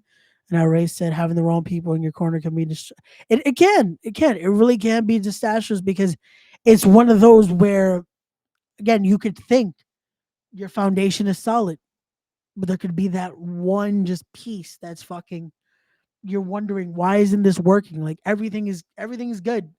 But they and I hate to use the phrase, but they always say you're the biggest hater is usually someone you already know. yeah, And it's that person that yeah, again, not everyone wants to clap for your turn. Some people are like, "Oh yeah, I want you to succeed, but not more than I am." And it sucks because it happens everywhere. We all know that person that it's like, "Yo, yeah, I want my bro to do big. I want this and that." But now if they're doing better than me. yeah. And it sucks because we see it. And it's like it's something when you see that, when you start to actually notice it, they're like, you know what? Hey man, I don't want to be the reason you feel this type of way. I don't want to be the reason that you feel like we're in a competition. So if this house has No, to end, then yeah. so be it. Sometimes competition could be healthy. No. But I'm You using know, I'm using no, yeah, that no, yeah, but as malicious, an yeah, example. I'm using that as an because example of almost like that could be a scenario. But yeah. it's just I'm using that as like the No, I it's like get you. yeah. But you know, when people start holding you back from your potential because they don't want to see you shine, because they don't have the balls or the means to grow. Yeah. That's that's crazy. But it's the crazy shit is like some people, we have to bear in mind, like not everybody thinks like us, right? Yeah. So you have some people that literally just like, I just want someone, a companion. Yeah. When, and a companion could be like, yo, she's there, we fuck, we have fun, she goes and leaves. So that could be why Shaq's like, you don't open up to your woman, because that's the type of relationship he has. They don't have a relationship where he doesn't want a relationship with them where he opens up and trusts with them and all. He has, we do what we do, and that's what it is. And you know, because my version of love is you live in my house, we have fun, we go on vacation, we do this, and that's it. You're supposed to be my peace, and then I'll worry about it, my other shit on my side, because I'm supposed to take care of you. Which is fine. You have people that just want trophy wives. They don't even want to hear the problem with it. Just, here goes the car, shut the fuck up and go. You know. But then you have other people that don't have those means. Like I don't have those means, and even if I did, I don't want to be judged by those means. I don't want to be like, if I'm a rich person, I don't want someone to want me because I'm rich. And I don't want somebody because, oh, she's hot, but nigga, she's a piece of shit. It don't matter. She's hot. You know what I'm saying? Like, Yeah. don't get me wrong. I'll fuck them, but when it comes to the actual relationship and shit like that, It needs to be I more always than gotta say that for the superficial. record. It's for the record. When I go up there and they read me back everything I write, they know that I'm fucking. But but It needs to be but you more than know, superficial in a sense. It needs to yeah, there needs yeah. to have that substance, and this is what we're getting at. Again, if you Because can't have that substance, and especially in a situation like that where it needs to be that deep connection, it needs to be something where it's not just a again, sometimes it could be, but it shouldn't just be fuck, you know? because I'm a passionate man. Yeah. And if you know, and if this isn't passionate for you, and this is just um monetary things, you know, it's eventually I'm gonna be turned off by it. Yeah. You know, so it's like, oh, what? Because what the fuck you want now? You want a bag? I gotta buy you shit for you to. seem like you're interested in me. That's not how I roll. You know what I'm saying? And that's how I've always been with people. And like you've seen, I'm like I tell people I'm like a grandmother. You know what I'm saying? Like I want everybody to be taken care of. Like when I cook the steaks, I want everybody to eat as much as you can. Enjoy this shit. Yo, You know what I'm again, those saying? are So bomb steaks. I'm still thinking yeah, about those steaks. nah, Damn. yeah, I'm waiting for another run of those. But you know what I'm saying? So it's like that's how I am. But there's some people that don't do that. They just want like, yo, you here and all that other shit, but I want to do my own thing. Yeah. And that's fine. But that's something you need to communicate. You have to open that up too. But it communication is the best form of relief for everything. And you know what's crazy is because communication, again, the phrase is communication is key.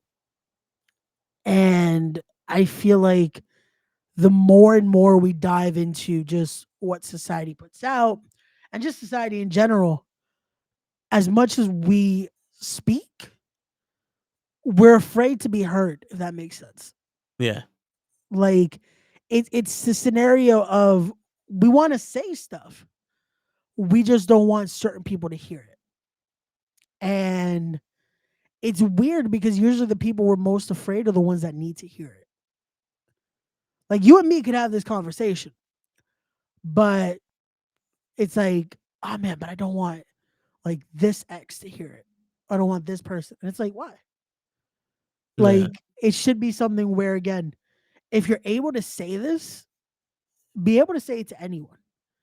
Feel free to be able to again have this conversation because again, it is the most relieving thing is just having a conversation. Being able to come into a common understanding because again, it's just talking. It's nothing out of the ordinary. You're not it's not rocket science. It's just conversating. Yeah. And sometimes things could be solved so much easier by just having a conversation. But we treat it like we're fucking we're mining for gold. Like Yeah. instead of and again, we are the funny thing is you are at times. By having that conversation, you're finding the most like minuscule thing could be the most important. But it's being able to have that conversation and get there, to be able to get to that. And Chungus, I'm reading the comments and I'm trying to like get to that it's like that's something you guys have to find that common ground then where you guys need to have that conversation. You need to be able to, especially again, this is not any ordinary woman in your life either, because this is the mother of your child. Where it's like, again, no matter what, you guys might not like each other anymore. That love might be lost, but unfortunately, there's always gonna have to be some sort of respect there because you guys have to have a bond because of your child. So that's something that needs to be talked about because again, you don't have to like each other. You don't have to again, if you guys are together, then that's a different story. But if the scenario is not wanting that, there still has to be a respect there. Just to be able to again, because now it's not just about you, it's not just about her, it's about the little one. So that conversation is one that needs to be had because that's who it affects. No matter what, affects a little one. And Yeah. that's someone who they have no say in the fight right now. They can't talk. They can't say how they feel. Because unfortunately, even when they are ready to talk, it's still not their place. It's A and B conversation.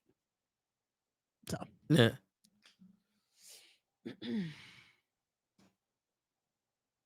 And that's why we tell people you can't always listen to everybody. exactly. And you know what's funny? I love how we say that a lot. But then we say some things that it's like, listen to this though, at least for a second. Well, Listen to this. because the Like, thing is, everyone's life is different. no. So what Shaq says, or what Fresh and Fit says, or what Alvin and Preach say, or what this shit say, they live by. Those are their morals, those are their codes, those are their standards. Do they though? Well, I'm just for the sake of argument. No. I know. I No, know. yeah, I'm yeah. just saying, like, Because Yeah. that's the funny thing, and this is why we say, don't take everything that is said on these media shows as gospel. Because a Yeah. lot of the times, the things people say on these aren't even what they believe. No. They say it because they know it's going to get clicks. Yeah. This is one thing for anyone that watches us and ever has to question, wait, do these motherfuckers actually believe what we say? And the answer is yes. Again, certain things we're joking, certain things you know the difference. Yeah. But 99% of the time, stuff we say here, especially on this show, on the Tone the Show with Ray, we're saying these things because it is what we believe, because we have no reason to lie. We're not saying this for clicks and views and all that, Yeah. because unfortunately, right now, we're not at that point where, oh, if we say this controversial thing, we'll get the clicks. Because we're not at that point with the channel. One day we might be, but even then, we wouldn't change our opinions or our stances on this. Because that's not who we are as people. Because that's the thing. You have to look at, when you look at these channels, especially those bigger ones like that. They're doing this now because now it's an algorithm to them. Now it's not a conversation anymore. Yeah. Now it isn't two friends having a conversation and trying to give people helpful advice. Now it's giving people good advice. Now it's giving the algorithm what it needs to now Yeah. get us clicks and views. Seriously. So for us, whenever we say stuff, it's coming out of, we want to help and get people to have that peaceful mindset, or again, be able to help them with a moment in their day. Because again, stuff like this it took us a while to understand, and we're Yeah. still understanding. This is also the thing for people to understand is, we don't know everything. We Well, still don't know everything, and we're still going through things. I do. Like I said, that 1% of shit that Cole doesn't even believe. But it's stuff that even to this day, we're still getting through shit. Yeah. And we're still going to. Tomorrow, it's a whole new day, whole new challenges. Like I said, it's always going to be that way. But this is Yeah. what we try to bring to the table. So that way, you know, and you learn a little bit and you're able to get through the shit you have to get through. So if we can help out, it's the best thing we can do. Yeah. If not, as always, just remember you can go fuck yourself. Word. And yo, so Chungus over here, he goes, I want to make it work, but not at the expense of my own peace and sanity. The sad part is, Chungus, you're gonna have to make a choice. Either you make it work and be miserable, or you pick your peace and sanity. You can't have both. Because if you could have had both, you would have had it already. Yep. And that is the sad part, because again, like I said, what is more important, your peace and sanity or that of your child? I mean, children can thrive with co-parenting. You know No, what I'm no, saying? I know that. Yeah. I'm more getting to the point of having to kind of make it work. So even if it again it differs with his peace necessarily, just so that kid can have peace. You know what I'm saying? Yeah. So having to make it work in that scenario. I'm not saying the kid's not in peace. I'm just saying making it No. work. So it's a Yeah. more peaceful environment for the kid. Yeah, but also kids see things. That is So if your kid's seeing you struggle and do all this other shit, then he's gonna think that well, that's the way a man loves a woman. yeah, gotta You know what I'm make sure saying? again that And that's yeah, also can't be a thing. yeah. So Anthony goes, serious question. Why do you think the Latino community has a struggle in general admitting that we have mental issues? Do you know why? The reason I see it as is because the Latino community is so competitive in which family has the better family, that when you say that someone has mental issues or someone's talking to someone else, it almost looks like a scar on it. It looks like weakness, because we don't have much, but we have a pride, and our pride is everything. And when you sit there and go, "Oh, my son is going to college," oh yeah, nigga, my son's a doctor. Oh yeah, my son's a fucking Navy veteran that fucking got the Medal of Honor. Oh yeah, my son went to space, and it's like, all right, cool. Meanwhile, everybody in the family, like, why are you arguing with this shit? Because it's like, yo, in this family, we don't have issues. We're strong. We deal with our shit and we keep it moving. We put up that facade No, because we don't want there is no fear in this dojo. You know what I'm saying? no, yeah, And it's because of our pride. And again, it's the issue because this is why we start to believe that we can't. This is going back to the topic we just had of not wanting to vent, not wanting to be vulnerable, not all this, because it's instilled that we have to have this strength, we have to have this pride, and it comes with that because they've every TV show has made fun of the Latin parents and all that being like, no, my son can't have ADHD or depression. It's just a phase. It's just Yeah, I and it's taught him like better than that. it's like and the unfortunate situation is that's not just Latinos. That's That's not everything. just us. There's a lot of communities like that. And it's just unfortunately how society is that it's like we rather say it's everything else but what it is. Yeah, Because mental health to this day, it's still taboo as much as it's not. Or at least, correction, it's still taboo even though it shouldn't be.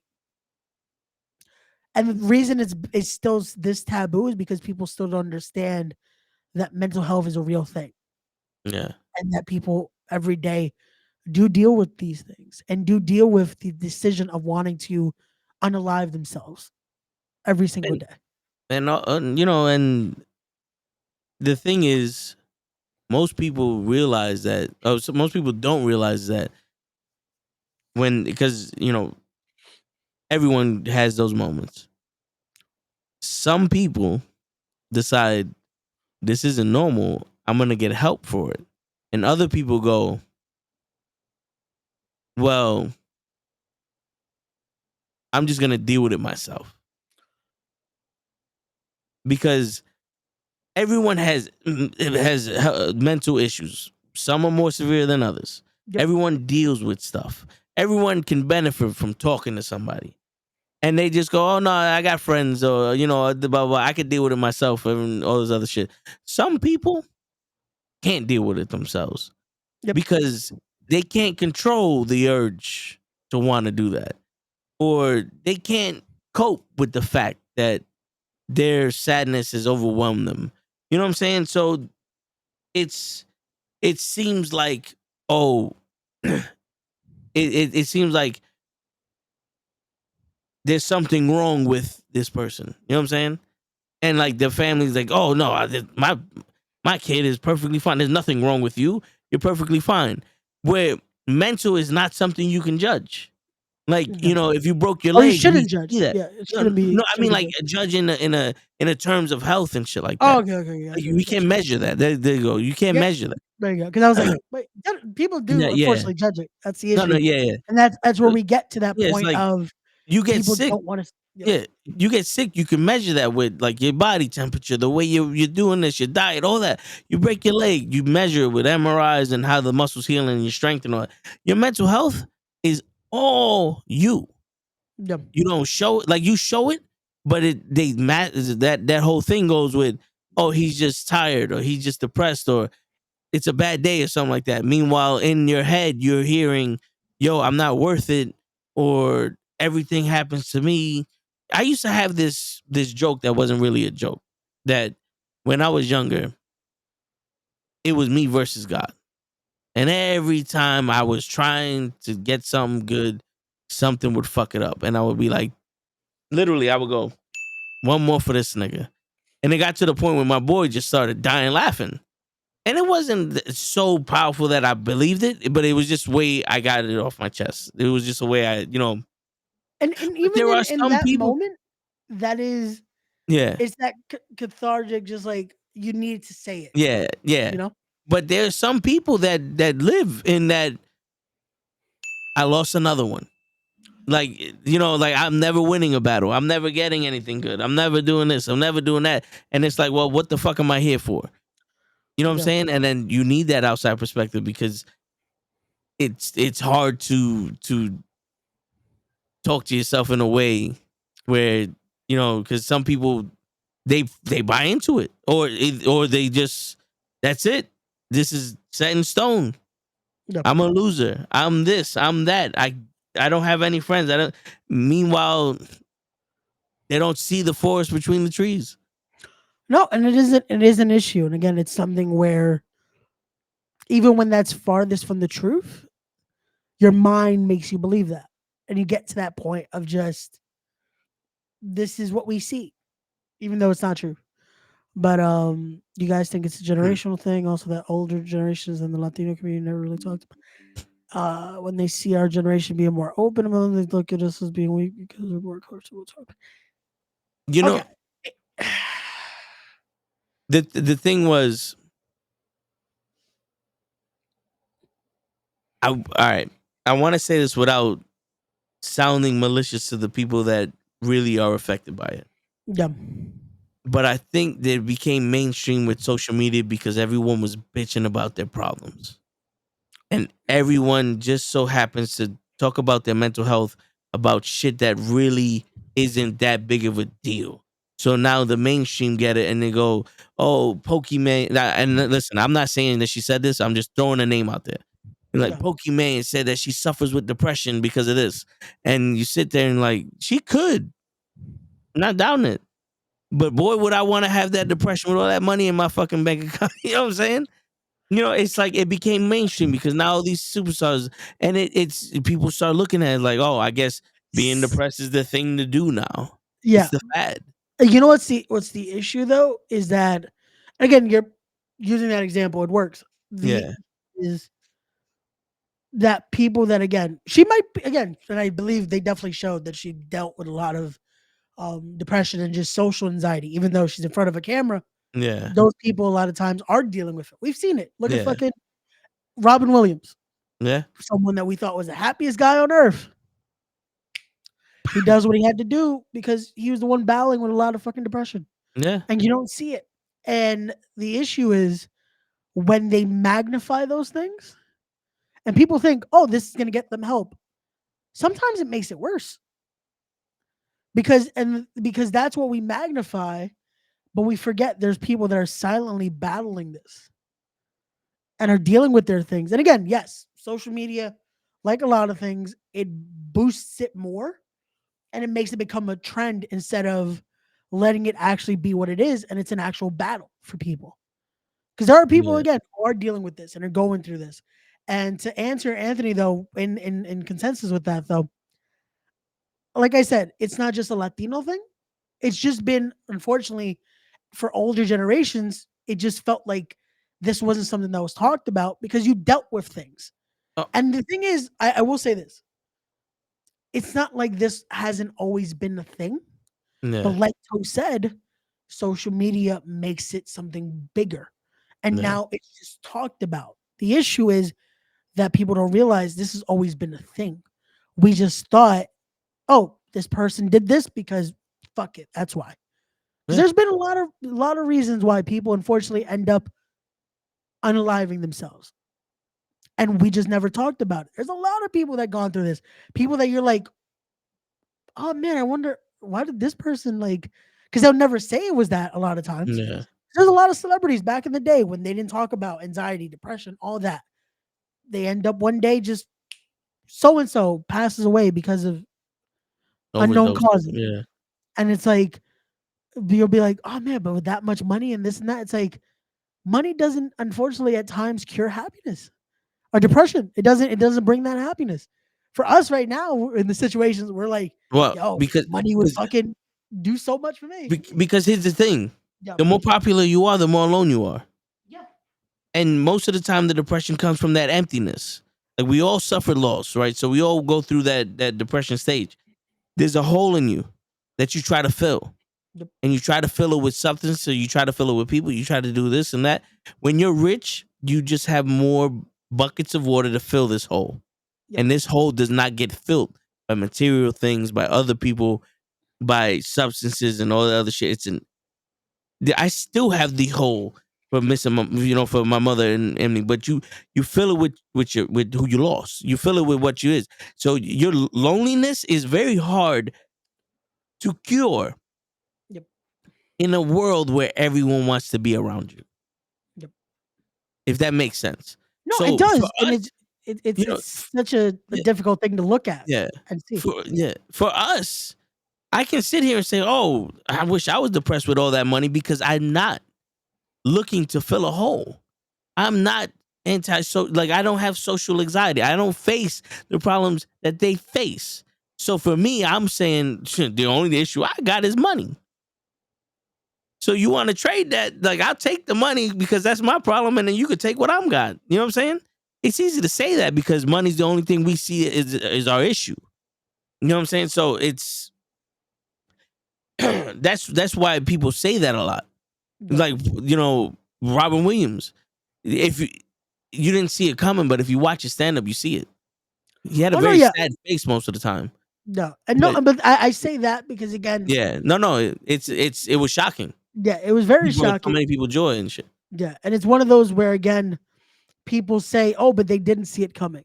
But like you said, Yeah, if you actually listen and you yeah, know these things, you start to see yeah, he had a very depressing. His speech was yep, very like that. yeah. And Like, yo, being sorry to cut you off, no, it's all good. but being the age that I am, and I keep referring to my age, but my generation ended, started, and adapted new ways of being. Like when I grew up, the consoles wasn't 2-bit or 8-bit consoles anymore. The video games, they went to 64-bit. Yep. We had technology. I went from answering machines to caller ID, beepers to cell phones to two ways to smartphones. You know what I'm saying? We went from faxes to emails, from emails to instant messages to video chats. You know what I'm saying? And then we go from this is what you go to school for, or you go into a trade. Now you're going to school for a trade, and you needed school to get a job. But we also went from fuck school, you need experience to get a job. So back in the day, and I'm not putting anything lightly, but it was almost easier to live.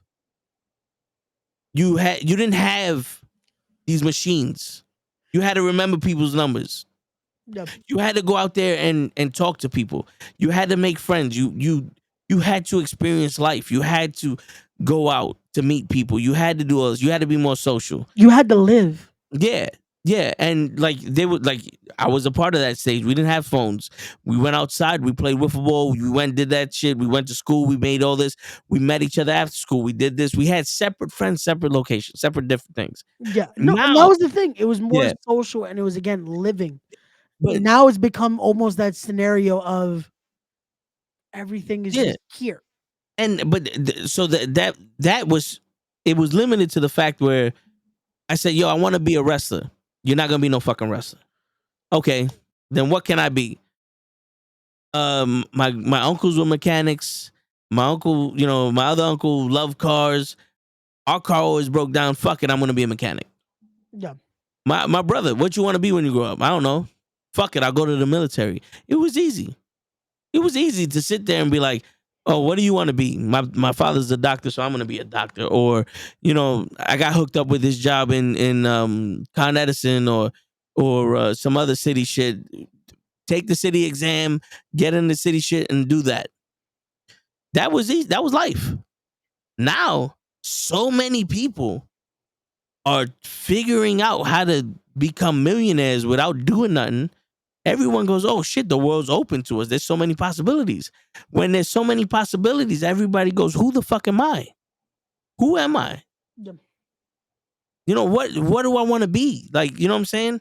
And now you putting yourself out there, and you got a degree but no experience, you can't get a job. Or you go to school for a certain thing, you can't find shit there, or you're stuck here and you're doing all this other shit. And then now you have people talking about depression and all this shit builds up to the point where it's like so much pressure on you to be someone at 28, 29, 30 years old. And also, when you was 30 years old back in the day, you was making a wage where you can buy a house and raise a family on one income.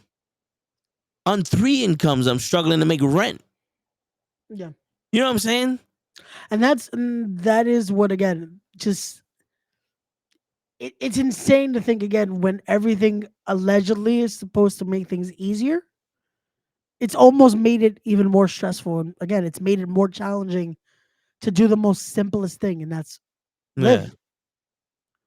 And that's what this has become. That's why it's become a thing of all this being more out there. Yeah. The idea of mental health and the idea And- of stress and the idea of all this being out there.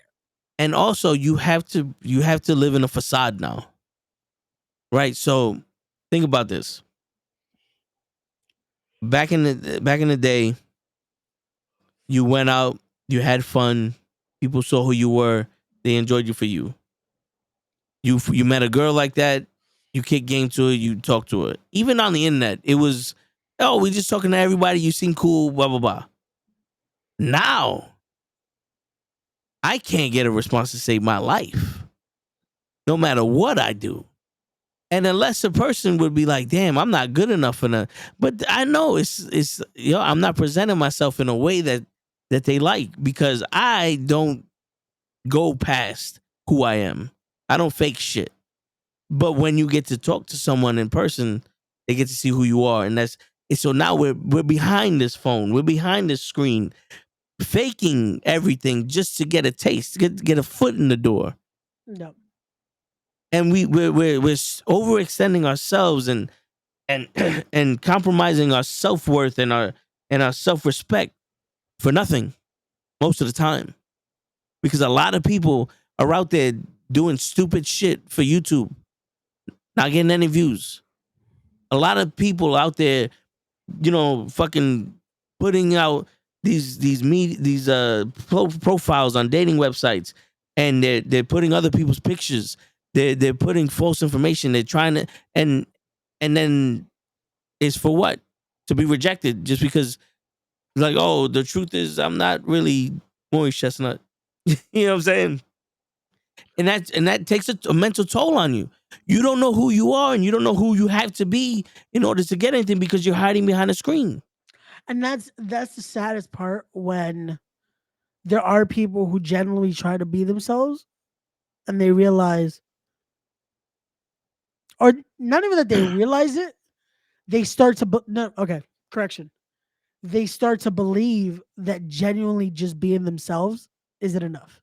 Yeah. And that's when it's sad. That's when it starts to get to that point where you get all this. You start to see more depressing side of things. You start to see people struggle through that. And this is something, again, we will say here, and again, take it with a grain of salt, take it for what it's worth. Never allow that to consume you. Never allow that point of me being me isn't good enough. Fuck what people say. Word. You have to be That's able to have that many of my tips to comfortability. fuck people. That's been a tip of the Yeah. day. Being able to have that. Again, this is why I gotta listen to the tips of the day. Word. It's one of those of being able to have that comfortability in your own skin, because again, end of the day, you are you, and that's it. Yeah. That's the best thing you could be. No matter what you do in this life, no matter what you do today, what you do tomorrow, what you do an hour from now, what you do after you click off of this. Which, make sure if you haven't already, click that like, subscribe, all that good stuff. But um being able to feel like this is who I am and I'm proud to be it, you're winning Yeah. half the battle right there, because this life is too short to be like, let me be this, let me do this. That's putting extra work when it's not needed. Life is already challenging as is. So trying to be someone else when you're not, it doesn't help it. It makes it more challenging. Be able Yeah. to find who you really are, and then from there taking that journey. Because you can't take anyone else's. I can't take Toe's journey. Toe can't take mine. If somehow ours align, then that's cool. It is right now. We're doing the podcast. Yep. We got a whole crew that our journeys are aligning for this point. Unfortunately, one day it might separate. We might have to go our own ways. That happens. That's life. But Yeah. being able to know that, again, you're finding your way to get to your own journey, and that's how it has to be. Yeah. It's making sure, again, it's yours. It has to be yours, because you can't focus on it trying to be someone else's or trying to make it so this is the journey. Like we talked Yeah. about, full circle to one of the first topics we talked about. A lot of this is already there for you. So don't try to change it because you feel like it has to be this. This can't be my thing. It's like, Yeah. no, it is. Be comfortable with it. Find it. Find what makes it peaceful, what makes it organic, what makes it you. Yep. Shit. And I'll let you do the. We talked about the isolated thing, but Oh yeah, the- we've hit on that yeah, a lot, man. Because yeah. um, I've again, been there. I've been around people and felt alone, but you know that just comes from the like we said the moments of depression and being inside your own head and all that other shit. bro, You I've feel been at isolated because shows. you isolate yourself. Yeah, Bro, I've been at shows legit where it's fucking so many people there, and you just get that moment of like you feel like you don't know anyone there, yeah, and you don't no, and not even just that. It feels like none of these people care, and that's the yeah, depressing point. When it's one of those where it could be a few hundred people around you, and that's what creates that anxiety, that creates all this because it's like you just feel alone. Moments like that, it's scary, but again, you have to persevere. You have to try to get through it because if not, again, those that it becomes scary. It becomes a very yeah, scary moment. Your mind plays those tricks on you. To that yeah. second part of it though, the I agree to an extent. Unfortunately, the lockdown definitely that lack of human interaction definitely made people go a little crazy. But Yeah. again, that's always It- kind of been a thing though. Like, if I'm gonna be completely honest with you, yeah, I don't think the lockdown made people go crazy. I think the fact that someone said you can't leave your house made people go crazy. No one gives a shit about going and seeing other people. Bullshit. Everyone and their mother is, at least in New York, everyone and their fucking mother is too rude to be going, oh, I need to go see my friend, blah, blah, blah, blah, blah. Nah, nah. you know what's funny about that I is know that for a that's fact, when everyone wanted to go out, but it's yeah, when they said you couldn't. like I think the worst part of COVID was the aftermath when you started realizing the government don't give a shit. Your job don't give a shit. The people that are supposed to care about you. I'm talking about like I don't want to say the hospitals because they dealt with a lot of stuff. I work with one, but they don't give a shit. You start seeing that mask of yeah, we care about you comes down, and you see the Wizard of Oz is not a green monster. He's just a man in the back that don't give a shit about you. And now you're doing more than you ever did in your life at a job with less pay than you deserve, and they expect you to keep that shit. That's the worst part of COVID. They took advantage of our niceness. And they expect you to not be mad that they took advantage of you because now that they're getting more production for less money, that should be your job. no, So now people are starting to realize the true effect of COVID. It unmasked the workforce. So many people got fired and laid off because they don't want to take the vaccine. Do you know that they're threatening people now? If you don't get the flu shot, we're going to have to let you go. really. The flu shot has always been by choice. You should not be able to dictate what goes in my body. You know what I'm saying?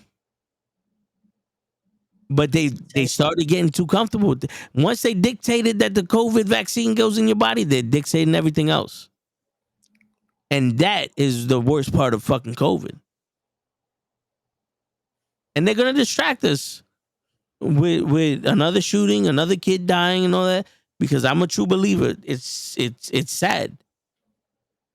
Trayvon Martin, I mean Junior, and all of them, they died. And I've said this before. That's about 2-3 weeks of distraction from what they're fucking doing to us. And then we're gonna go back to our shit. You think people still give a shit? The family of Junior does. You think the rest of society that went crazy over it when it first happened gives a shit? No. You think Lala's sitting right now crying because it's the anniversary of Junior's death? People don't even know that it's the anniversary of fucking Big Pun's death or Kobe's death. We about to come up to Biggie's death right now in March. The only reason why I know that is because the anniversary of his death is my mother's birthday. You know what I'm saying? They distract us with so much shit here. And everyone is dealing with it. Why? because we have become enslaved with the fact that if I don't have my job, I can't live. It's not if I don't have my job, I can't go on a vacation. I can't live. Yep. I don't have my job, I get kicked out of my house. I get kicked out of my house, I can't go nowhere else. I'm on the street. There's too much power in this workforce for that. Back and for nothing. Legit. That's the thing. For legitimately nothing. Because if I was sitting here going, yo, I need my job because I bought a house and I need to pay. Not I need my job so I could pay rent for someone else to fucking live off of me. You know what I'm saying? Like, I need my job because I have 12 kids. And this is the only means of support we have because my wife is a white stay-at-home wife. And we go on, we go on vacation once a year. I'm struggling to live now with this job. And you fuck me over at the darkest point of this country's fucking, or this planet's existence? No. And for what? I'm surprised there isn't more fucking riots from that.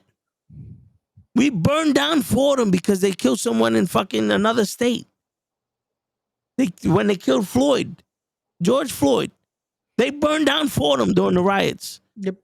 I was on the bus going through all that shit because of George Floyd. Not one person is giving a shit about when they do it right in our fucking face. Nope. That's the worst part of COVID. Yep. Besides everyone dying, because that's bad in itself. But the aftermath of that's yeah. No, and that's something that we're still seeing to this day. We're still seeing just the true aftermath of it, and it's an unfortunate situation that it almost becomes worse because it's still taboo, like so many other subjects. So many people aren't willing to talk about this, don't want to talk about this, and it's one of those where I don't know if there'll ever be a right time, if that makes sense, to talk about it. what about COVID? No, just about not even about COVID, just the after effects of what it did and what it created, and just what the situation created, and just the stuff that, again, people don't want to discuss. Yeah. But it's another one of those of finding the right time for anything. That if that's the one consensus of this whole episode, is finding the right time to talk about things that it's needed, because even this, being able to say that, being able to get to that point, is releasing something that we're all thinking about, we're all feeling. And it's a moment that you need to have. So if anyone learned from anything today, is don't keep those things in. Talk about it. Find that someone that you can talk to this about. Again, it could be friend, family, partner, parents. Shit, talk to your dog about it. Legit. Sometimes your pets are the best companion for that. And we laugh, but sometimes it is. It's just hey. People don't understand. Animals they love you unconditionally. Also, they do. Again, I've had full blown conversations with my dog, and she looks at me, and it's like feels like she's listening. So again, and even that, she might not be able to respond, but being able to talk about it, let that out, it feels better. Yeah. So again, everyone, to start your weekend off, again, find that peace, find that happiness. Everyone, enjoy your weekends. Don't get too stressed out Sunday, because I know a lot of people gonna lose some money Sunday. Yeah, word. A lot of people gonna lose their money, but enjoy the commercials. Hopefully, we get that amazing Deadpool commercial. Yeah, right. I still want that to be fucking low. I want it to be the funniest shit ever. That's all I want it to be. Word. Let's put it out there that I'm gonna win my numbers in the box. Yo, facts. If you don't see us here next week, Toe is a millionaire, and that's it. We out. Right, shit. But if you do see us on Monday, because we'll be back with the Raw watch along, we'll complain about it there. But, you see us on Monday, you hear fucking bitch. I don't know why this thing for some. Oh no! We suck again! There you go. Yeah, there you go. Oh man. But thank you guys for watching us. As always, thank you for the support. We appreciate every single one of you. And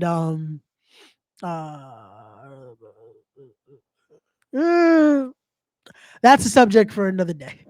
Yeah, because that's definitely one of those where that could be a whole other conversation. Yeah. But again, we thank you all for supporting. Thank you guys for watching us last week. Like we said, we're gonna try to make that work and see if we can do more like that because as much as we love this, doing that was a cool environment just to be able to, again, be in the same room, have those moments, and yeah. Well, we love you all, and as always, don't forget to go fuck yourselves.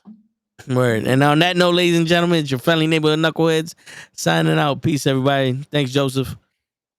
And Chungus, don't let their passing prevent you from spreading your love to other animals.